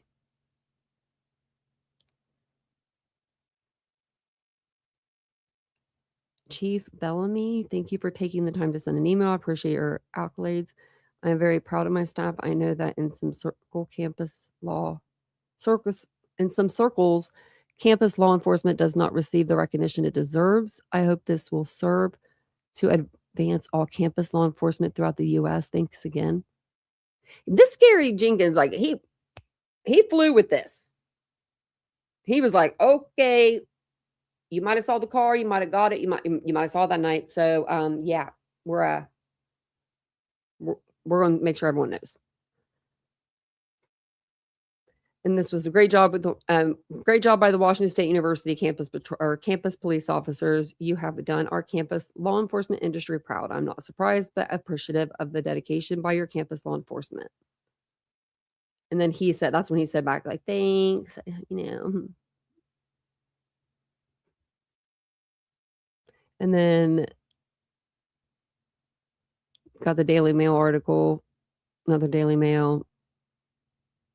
The Chronicle, never heard of that. Or Chronicle.com.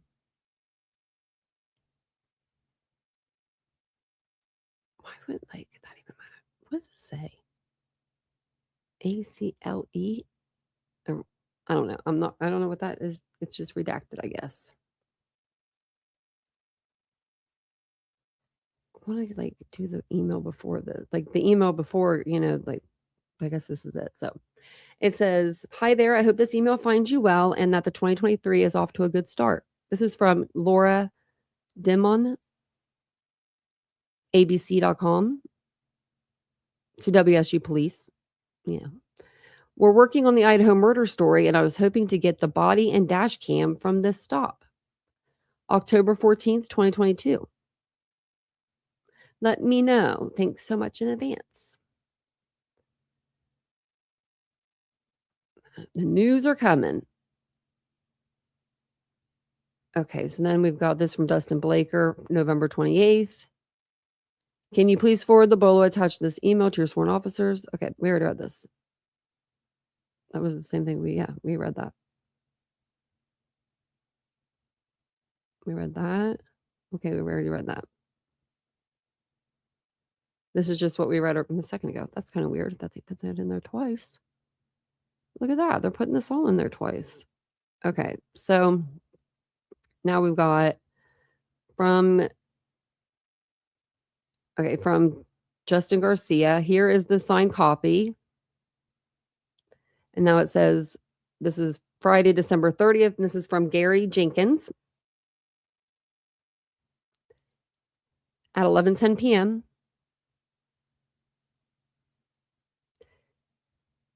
And he's writing this to Officer Garcia, looks like. Inmate Brian Kohberger. Okay, already. Inmate Brian Christopher Kohberger, birthday 11/21/94, is a student at Washington State University. Attached are the two documents that we would like to be served to Mr. Kohberger. I would greatly appreciate your assistance with the following. Print and then serve Mr. Kohberger with the attached documents. I wonder what documents. Have Mr. Kohberger sign page 2 of the trespass. Have the person serving the papers fill out and sign page 2 of the trespass abomination.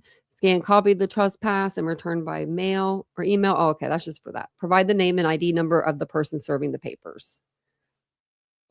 Well, they were ready to get him off the campus, weren't they?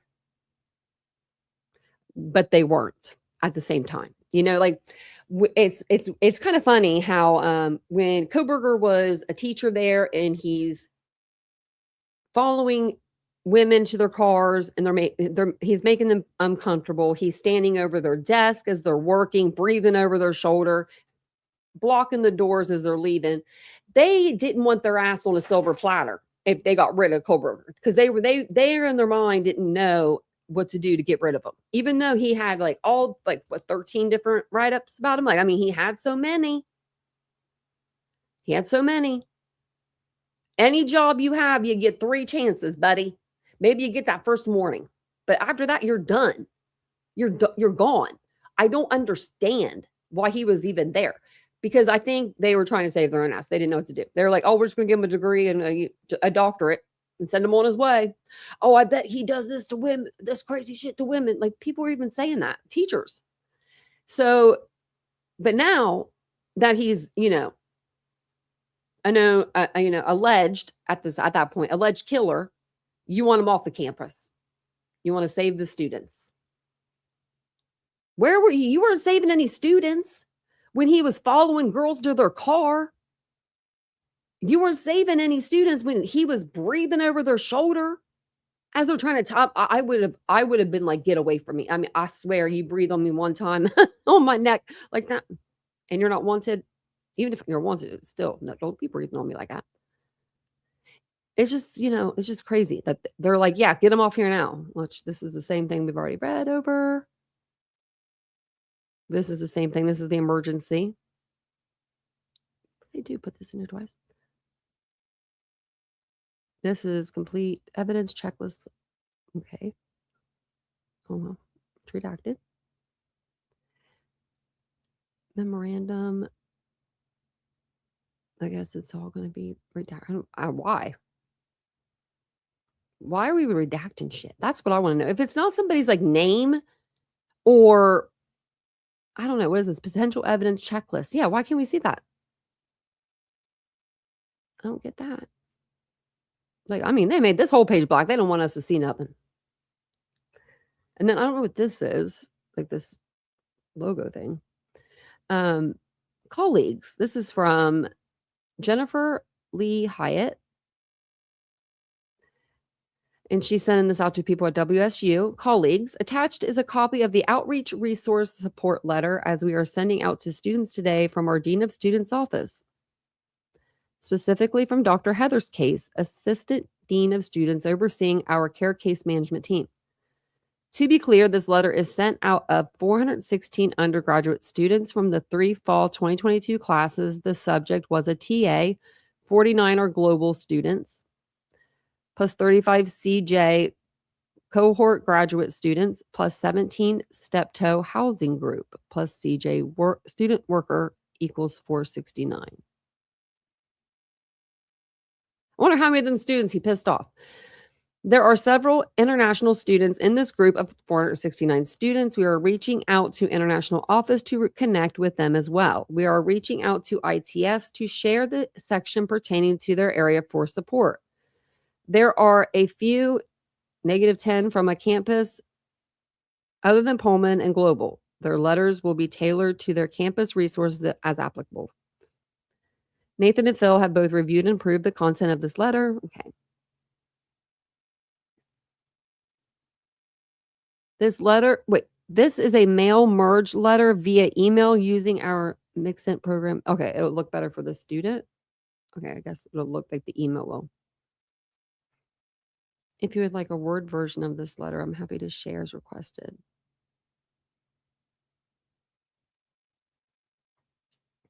So Jennifer's Jenna, I guess. I guess that's what she's signing her name. And then it says, go Cougs. What? I don't know. And this just says Dean of Students. Okay. Insider news report. Okay, I don't know. That's weird. Go Cougs. And this is a request form. Oh, okay. This is for like if they needed help after being around Brian Kohberger because he murdered 4 people. Too bad. I couldn't imagine. I would think about that a lot. I would think about that a lot if I was one of the victim's family members, a friend. I would be pissed off about that. I probably wouldn't let that shit go. I probably wouldn't. I understand why there's lawsuits. I really do. There's a reason there's civil suits, and they should happen. And this is a perfect example. Because he didn't care about nothing to do with Brian. He was wanting to go and help Chief Fry. And then he finds out Brian is a student of his. He's like, oh, gotta get him off the campus. It's just like, where was that energy? Months. I mean, he got there. He didn't start school until like August, September. And he was already he was there within like weeks. He was getting write-ups. If you can't make it out of school more than a couple of weeks without them like starting to look at you funny, that's crazy. Then you ain't as good as you think you are, you know? Technology support. If you're currently receiving unwanted contact from outside agencies, okay, well.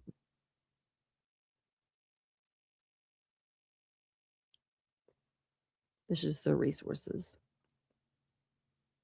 Okay, FYI, attached is those students remaining in the apartments during break. This is from Dawn Daniels, November 21st. So these are I guess, attached as like the students that were going to stay there for during breaks. Maybe that was I was saying maybe that was the redacted part, but never mind. They show us that. Well, maybe not. I don't know. Let me see. Yeah, what is your first name? What is your last name? They got that redacted. But there was a lot of people that stayed. Wait, let's see. WSU's Thanksgiving break is from November 20th, November 25th. Please indicate which days you will not be staying overnight in your apartment. Oh, man. What's this say over here?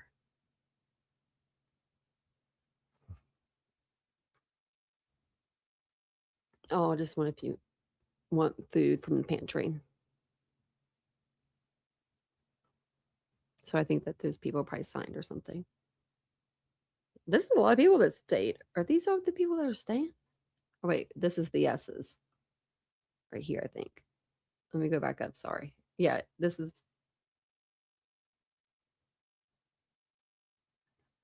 So there's some yeses.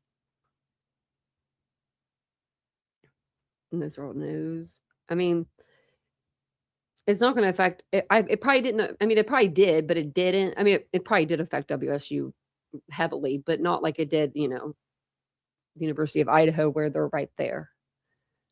Because everybody packed up and left. There wasn't a student to be seen. And if they were like all in their house, with the doors locked, giving Nancy Grace interviews through like the crack of the door, she didn't care. That's what we love about her, though. She'll knock on your door. She's going to set up a table out front too.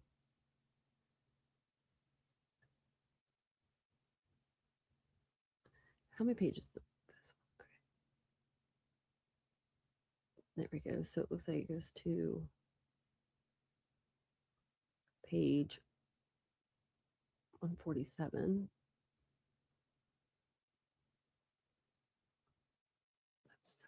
Okay. I think this was empty. Yeah, it was just a cover letter, I guess. We'll read to what page are we on?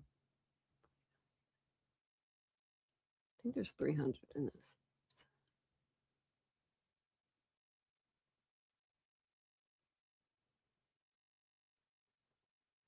This looks like the affidavit again, though. Okay. What time is that? How about we do it by that? We'll read through this. So, non-dissemination order. Oh, is this going to be what we already saw? Gary, as we discussed, please see attached court order on publicity. Bill Thompson sent him that. January 3rd.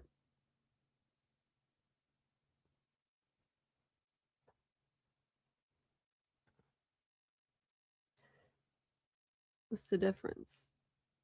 Oh, the late all spelled out. Okay. This message is confidential, may be legally privileged. Okay. Bill, I know you are extremely busy. Please let me know when you have 90 seconds for a phone call, my cell, and it's redacted. That's Gary Jenkins. Like, what? I guess he gave him his phone number. Hold on. No, wait, hold on. Hold on. No, he didn't. Bill did not do that. Bill did not do that. Okay, so I think this is how it went. Bill, I know you are extremely busy. Please let me know when you have 90 seconds for a phone call. My cell phone is blah, blah, blah. Thanks. And then Bill says, Gary, as we just discussed, please see attached court order on publicity. So what is that really what he said back to him? Or is there more down here? I think that's what he said to him. Maybe that's man. Bill, you don't need to say a lot of words. What did he say? He did say a couple funny things though during trial. We were going to put on t-shirts. Now I forget them. Damn, I'm gonna go back. I'm gonna have to go back and look at the tapes. Because he did. Oh, that's life. That was one of them. And he had his hands up. Well, that's life. Well, yeah. Okay. Dear Cougs, a new year and a new semester brings an opportunity for growth, peace, and most of all, healing. The last few months have been trying, and the announcement of the arrest of Brian Christopher Kohberger, a former WSU PhD student, as a suspect in the deaths of 4 University of Idaho students has shocked our communities. First and foremost, I want to reiterate my heartfelt sympathies to the families and friends of Ethan, Kaylee, Madison, and Xana. The tremendous loss of these young lives has left all of us deeply saddened. I encourage all of our faculty, staff, and students to take advantage of the support resources available to you, listed at the end of this email. If you have concerns about a student's well-being, please share the information with the Student Care Network. Okay. Sorry, my packages. I am hopeful that the coming days and weeks will provide all of us with additional answers and information about the nature of this incident. Over the next few weeks, I anticipate that many members of our Cougar family, particularly those familiar with Mr. Kohberger, may be contacted by law enforcement, the media, and concerned citizens. I strongly encourage everyone to cooperate with the investigative process as much as they are able. If you have information that you believe If you have information that you believe would be relevant to this investigation, the Moscow Police Department asks you submit it to their tip line and gives them the tip line. As a reminder, official student records may be protected by the Family Education Rights and Privacy Act. If you're unsure if the information you have is protected by FE or FERPA, you are welcome to contact the WSU Division of Office of the Attorney General. If you're being contacted by a member of the media, you always have a choice to speak with them or not. If you're receiving unwanted contact from the press, you may direct their inquiries to Phil Weiler, Vice President for Marketing and Communications. Okay. If you're currently receiving unwanted email contact from outside agencies, there are several steps you could take to protect your privacy. Please report any unwanted and harassing emails to abuse@wsu.edu. It almost sounds like he's like, if anyone contacts you or if anyone's like just saying stuff that you don't like, just redirect them over here to us at WSU. I don't know. You can change your email settings to only contacts. Yeah, you can do that.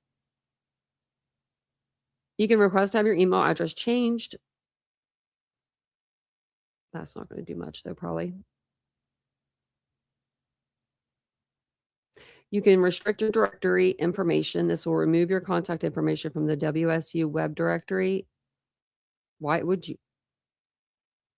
And when a third party contacts WSU for information, they will be told we have no information on that individual. Well, they should be saying that anyway. They shouldn't be giving your information to a third party contact. What? Is that, am I the only one that finds that weird? That a college would be giving out students as information to third-party contacts. It says right here, you can restrict your directory information This will remove your contact information from the WSU web directory, and when a third party contacts WSU for information, they will be told we have no information on that individual. They should already be told that. Why would... Don't be telling anybody where I'm at. I'm here to go to school. Like, I mean, let's say I have like a Abercrombie credit card or something, right? And I'm in college and I owe $500 on my Abercrombie credit card and I haven't paid it in a couple months. Are they saying right here that Abercrombie could be calling WSU and getting my third party or my information like via third party? I don't know. Sounds like that to me. If the email contact you're receiving has moved from inconsiderate to harassing, please contact the Office of the Dean of Students so that they can assist you with additional options and support. It really sucks, but a lot of that would fall under freedom of speech, probably. Though Mr. Kohberger is not enrolled as a student at WSU Pullman anymore, we recognize some of you may still have questions about safety on campus. Like, it sounds like he's never been a student. If so, you are welcome to contact the WSU Police Non-Emergency Line. If you ever feel immediately unsafe on campus or in greater community, please call 911. If you ever feel immediately unsafe on campus, please call 911. There's not an emergency like WSU police line that they could call, like 211 or something, or whatever it may be. Cougar Safe Rides provides safe transportation to and from campuses for students, staff, friends, and family.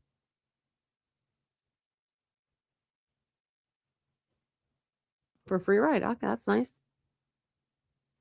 A free on-foot escort service for students. That's nice. Bus routes are available for evening transportation. Okay. Won't need to read through all that. Student support resources here, mental health stuff that they got, counseling, things of that nature. Student legal services, Office of the Dean of Students.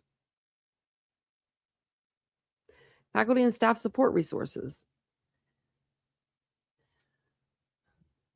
Well, they probably don't need your resources now. They probably needed them a few months before. Finally, I want to remind you all to support each other, be kind, and take time for yourself. We are all a Coug family, and it is more important than ever that we work to lift each other up. I am looking forward to seeing you on campus this semester.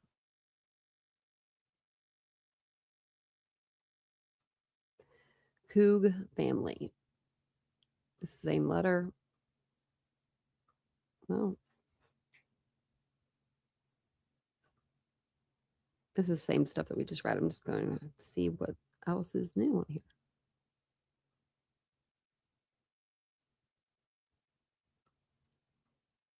What they do? Put like copy. Well, whoever this is, they can copy. They can make copies, obviously. See, like, I don't know. When they say they dropped 2,500 documents, it's like, did you really? This is only the first 300, though. We're only on the first 180. We'll go to 200 and see what we get when we get there.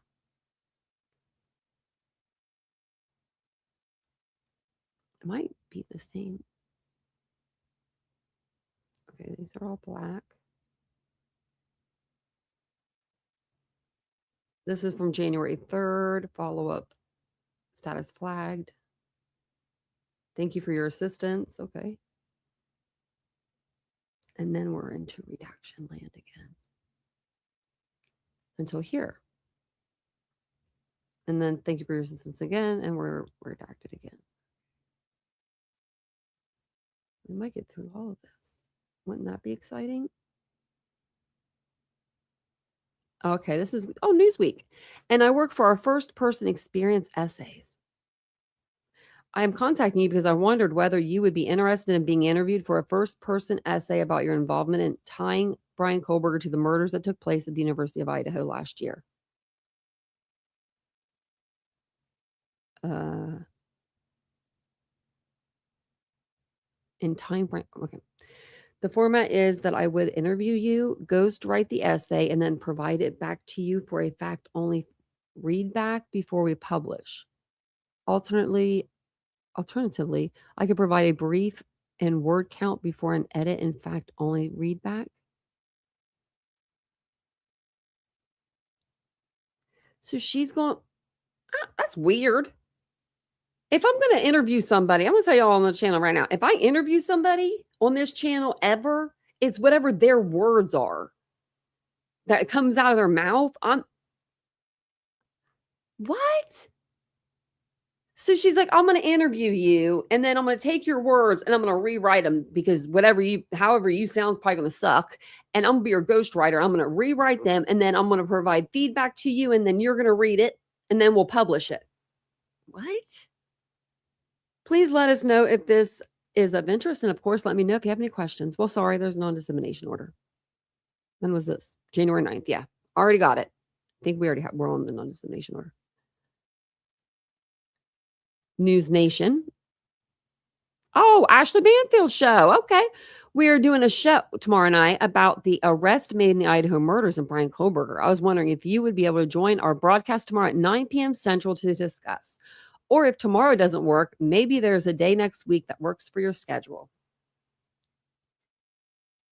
I'm going to sneeze, I think.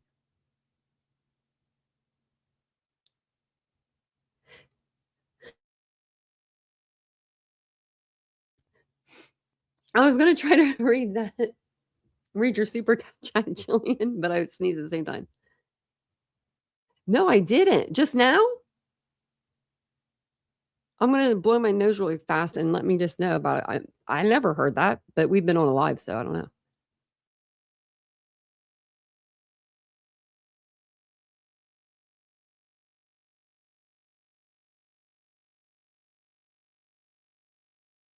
Let me try to look it up as I'm blowing my nose.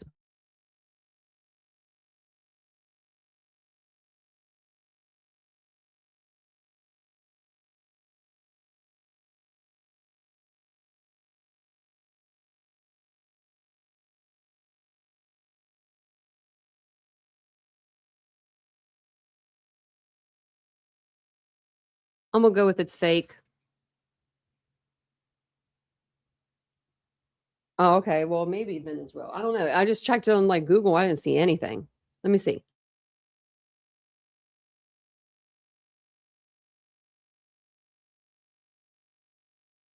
Because you would know it would be like, I figured it would be right here, right?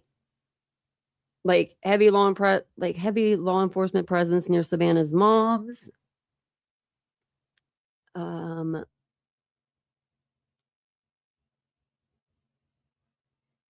Let's go to X. How about that? And then we'll get back to what we're reading about. Who said it actually? Where we see it? Because, somebody also said, Chris from, I think, was it the interview room? No, it was the other guy, Surviving the Survivor. He said, we have a special guest from the Bahamas on tonight, a CBS, an ex-CBS anchor. No, it was Ashley Banfield from News Nation. That's not CBS. I'm like, this is weird. No, the DNA stuff was, I think, a bunch of bullcrap people were putting out earlier. I'm pretty sure, right? And then like people were running with it because, okay, this is what it was. I'm pretty sure this is what it was. The FBI so remember Nano sent the DNA. They had DNA. This was way back first week. They sent it to Florida. That's where their people do their DNA in Florida. Like they sent it to their people. Well, now the FBI has it and they're working on it. They're taking it for advanced analysis. That's the only thing that I've heard about the DNA. And you know who would know? I'll tell you right now. Brian Enton. Michael McKee hearing 12 hours. Talking about Michael McKee. Yeah, no. He would be on it. He'd be all over this place. I don't know. I bet you if people just wanting to get views. And if it's anybody that's covering Nancy Guthrie, that's been at Nancy Guthrie's house, don't listen to them. Please. Please don't. Because they're doing nothing but harming the investigation. They are doing nothing to help the investigation. They're not keeping her name out there.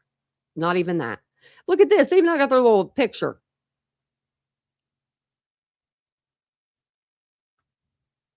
Half those people don't even work there anymore. Okay. My name is Natalie Heller, and I work for Ashley Banfield. Okay, so she wrote again? Officer Tenego, and then who was this one? Officer Whitman. Oh my God, she's writing them all. That's weird. Look at this. This is weird. You copied and pasted the same chat to 2 officers. You couldn't even take the time to write out 2 emails. You were like, boop, copy, paste. We're sending this to them. Do you think they didn't talk and say, hey, did you get that Banfield email? Yeah, I got it. What'd yours say? That's just rude. It says WSU Police Department is providing the video regarding the WSU officer performing a traffic stop, the one that they wanted. That was the one that someone had the public records did. Okay, non-dissemination order was issued, so they didn't get what they wanted. Clerk's action required in this matter of application for search warrant. Oh, this is what we read first in the beginning.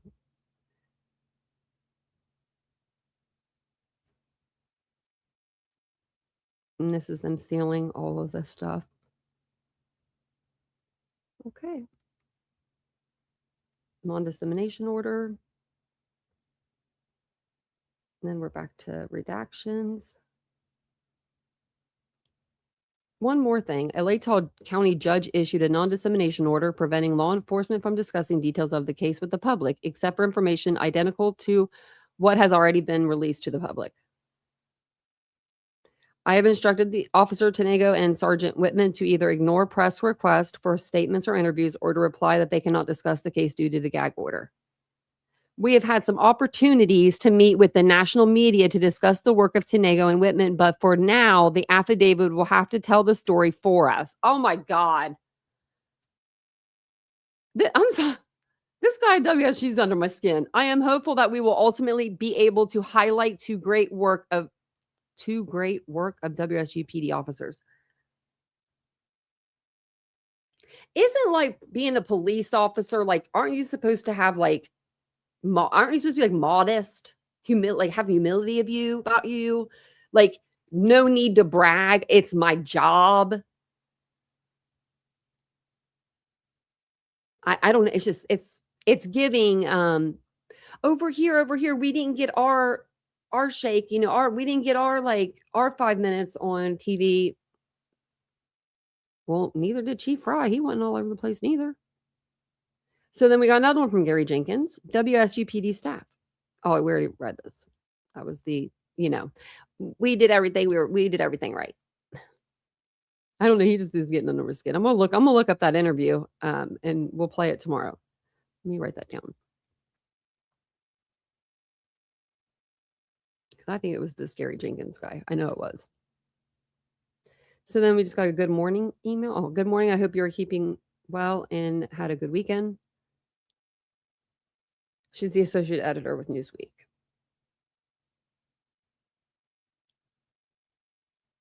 Be interested in, you know, involvement in tying Brian Kohberger to the murders that took place in Idaho last year. Okay. So when was this written, I wonder, to them?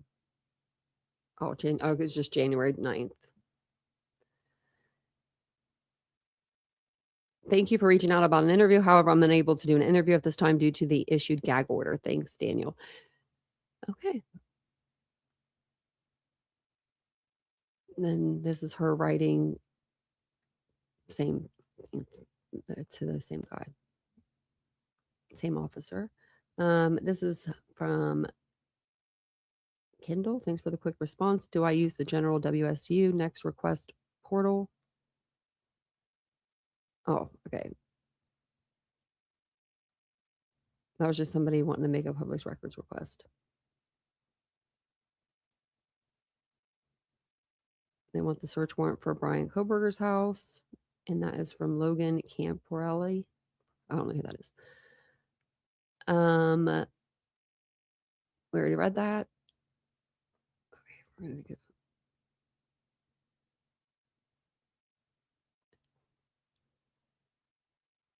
I spoke to Assistant Chief Daniels, who advised the WSU Police Department has no additional information to provide since the January 3rd, 2023 legal hold notice we already completed.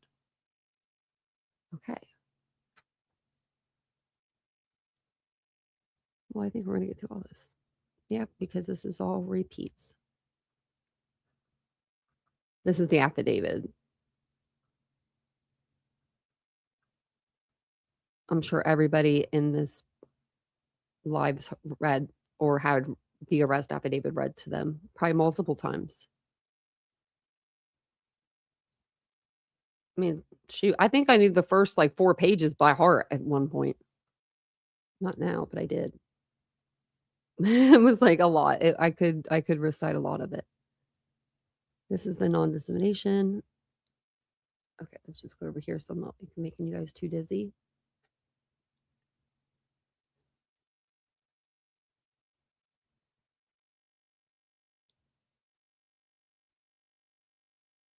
Okay, so this is just saying that there's the deaths this past weekend of 4 University of Idaho students have shocked and saddened the WSU community.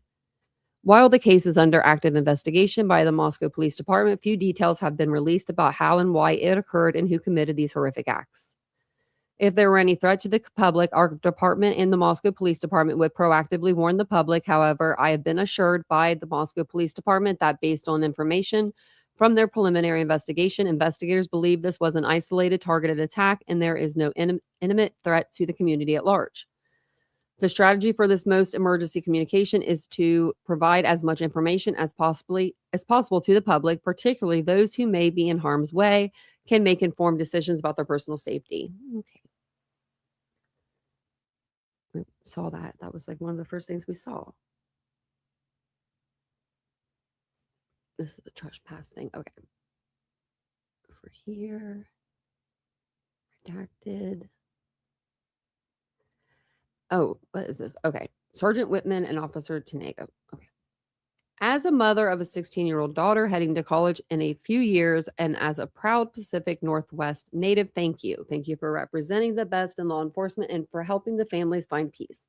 While I don't know either of you, I am very proud of you both and your excellent police work and grateful that you are here in the PNW keeping us safe. Warmly, Eddie. Okay.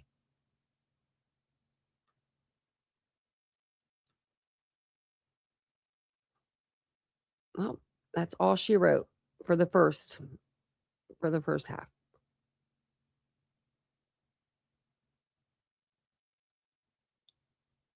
I'm trying to see this. Okay. I will let me copy the whole thing so I can see what it is. WSU Insider. Statement from Washington State University regarding arrest of WSU student. This was December 30th. Like, I mean, he just got arrested.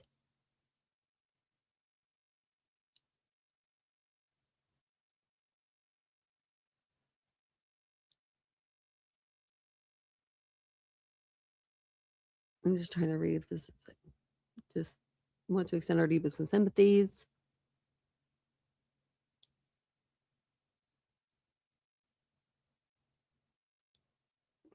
Yeah, okay. Had completed his first semester as a PhD student in WSU's criminal justice program earlier this month. Isn't that something to say? Isn't that something?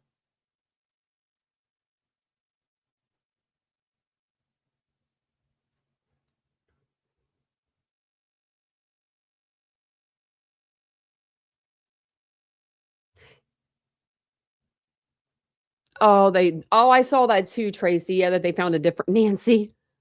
Yeah. You know, I could just go, actually, let's go over to YouTube real fast before I jump off here because it's getting late. because it is. We'll go to the live tab, see if I see anything. I probably won't see it though. Okay, that person's not doing anything. I don't even know who this person is.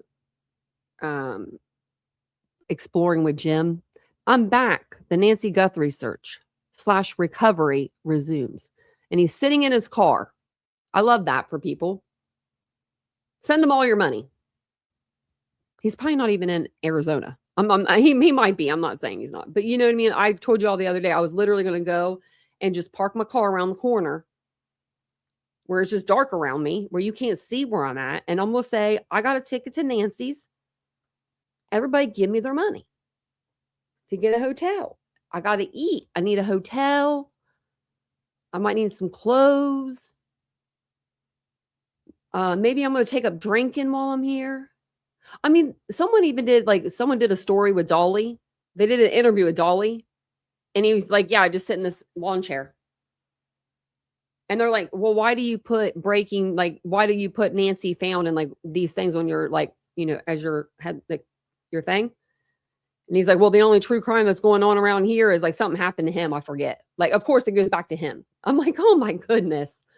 Oh my God.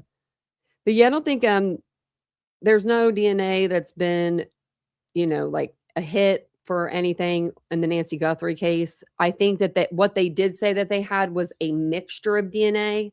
I don't know if that mixture is the perpetrator and Nancy's, or if it's Nancy's and one of her kids. I mean, you know, and they just happen at like their hair fell out in the scene. I mean, you never know like who's the other DNA.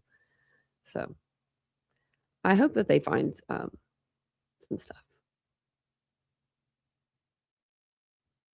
Yeah, there's the hair being analyzed. Yeah. And it's the same one that they sent to the Florida lab. I'm pretty sure. The FBI now has it in their possession, and they're like doing, you know, other tests. Well, I just read that too. Somewhere. I think when we first started. Okay. So I think that's all I have for you. I'm going to jump off of here because I got to get my kitty some of her ear thingies. She's been sleeping this whole time still. Is that normal? Hey, Lee. She's just sleeping. She looks happy. She's just sleeping. But she's been sleeping like all day. Like I took her at 12:30. We got back around like 1:30. It's 11:30. Tessie. You sleeping? Aw. Okay. Okie dokie. She's rolling on her back, so she's okay. But I'm going to jump off here. I think I heard Vincent come in. And I need him to help me with putting the eardrops in. One of us has to hold her. One of us has to be the bad guy. I was already the bad guy today. But I'm going to jump off here. My cheeks feel red. They are red. You can see them. But thank you guys for being here tonight. I appreciate it. And I hope that they find Nancy. Man, like, I really do.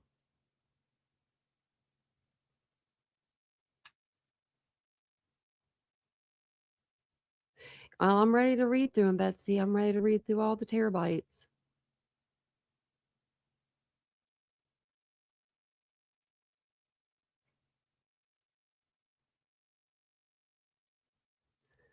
Yeah, through midnight, yeah.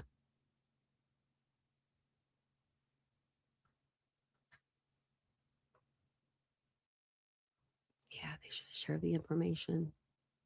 Well, thank you guys all for being here. I appreciate it. And Lee, it was good to see you.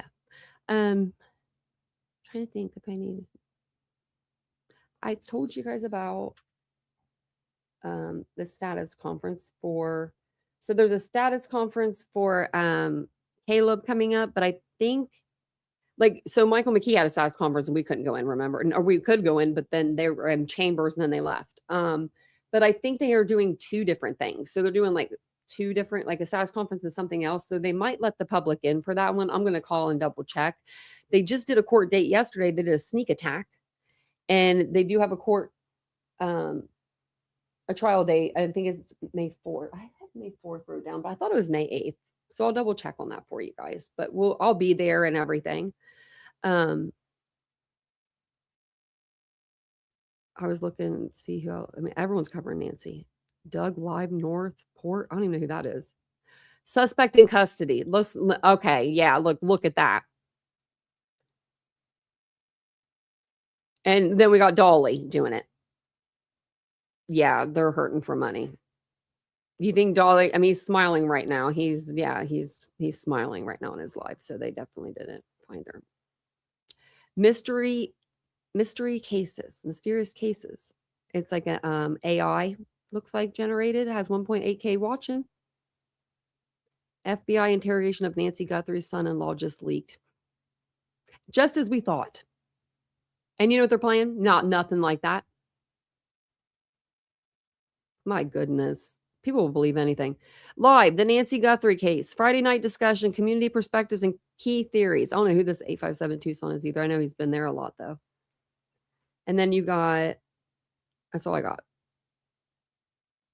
That's all I got for you. There's more. Oh my gosh, there's more. There's a lot of people covering Nancy. They're not covering nothing, though. Like, they're literally covering stuff that's just been covered. Like, this person has 524 people watching DAA Juice, and he's outside of her house right now. And he has his camera on her memorial. That's freaking creepy, man. It's 11:30. Well, it's 9:30 at night over there, or whatever. It's dark, and you're just sitting outside. That's weird to me. I don't care who you are.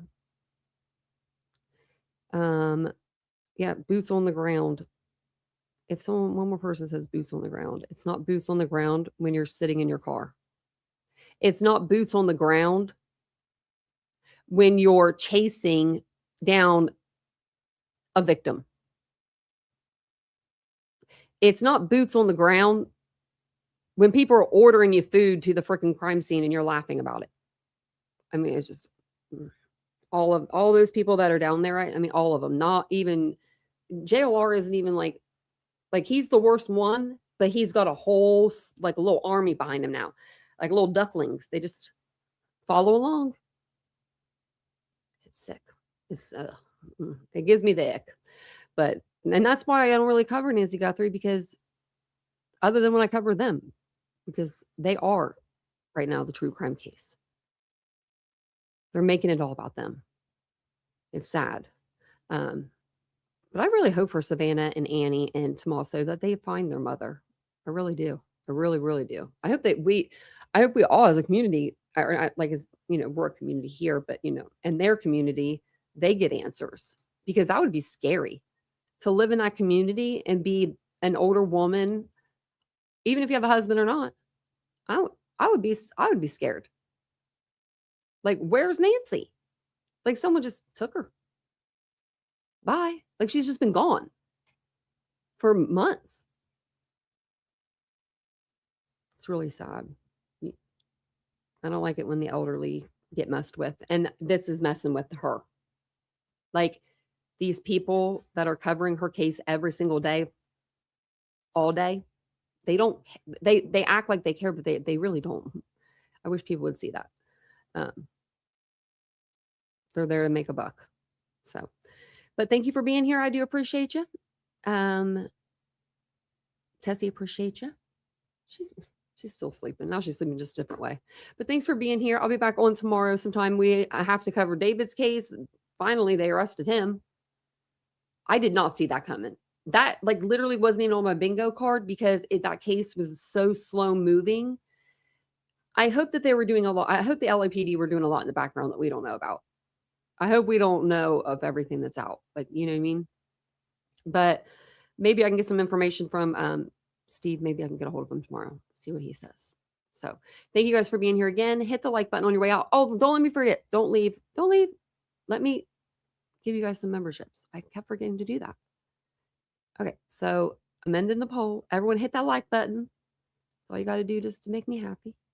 and subscribe to the channel. We're trying to get to 25,000. We're almost there.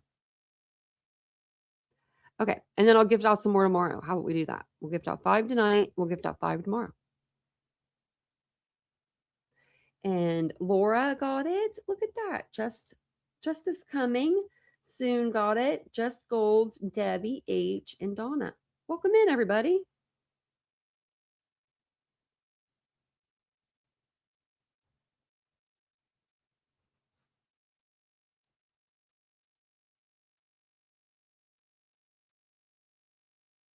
That's not looking. Riding a motorcycle, looking in a ditch. Did he ever get off the motorcycle to look in any of the boxes he found on the side of the road? Because we've seen Dolly do that. Was it Dolly? Because Dolly did that crap. Him and Betty were on a 4-wheeler riding around the neighborhood looking for Quentin Simon's body around the neighborhood, and like a cul-de-sac. Like that ain't searching. Get your boots on, like Betty. Remember she got them snake boots? They were like $200 from someone. Someone bought them for a subscriber so that she could go out and go search for people in the woods, because she said she couldn't search without them snake boots. And there were a certain pair. She had to have these certain pair. And someone bought her the snake boots. And then she never wore them. Never wore them.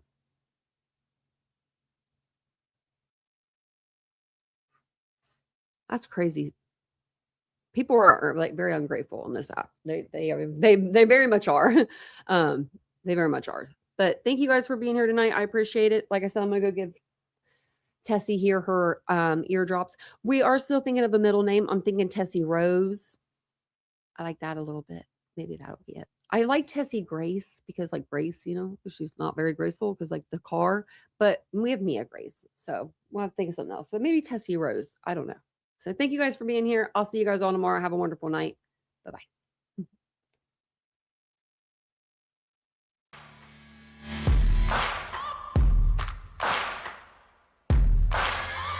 Searching for greatness in a sea of the dying and shameless, a sea of the aimless. I don't want to be one of the nameless. I'ma wake up with the mindset that one day I'm gonna make it. And I don't think I'll be fine if I don't break my limitations. Don't try to stop me, I exist to write my own story.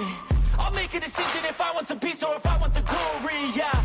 Don't want a life that is complacent or possibly boring, just want a life that is worth every day exploring, My whole life I just wanted someone who would notice me. My whole life I just wanted to be somebody to be. Yeah, I just wanna be great.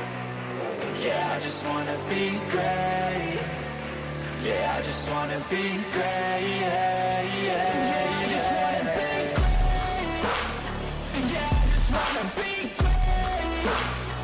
Yeah, I just wanna be great. Yeah, yeah,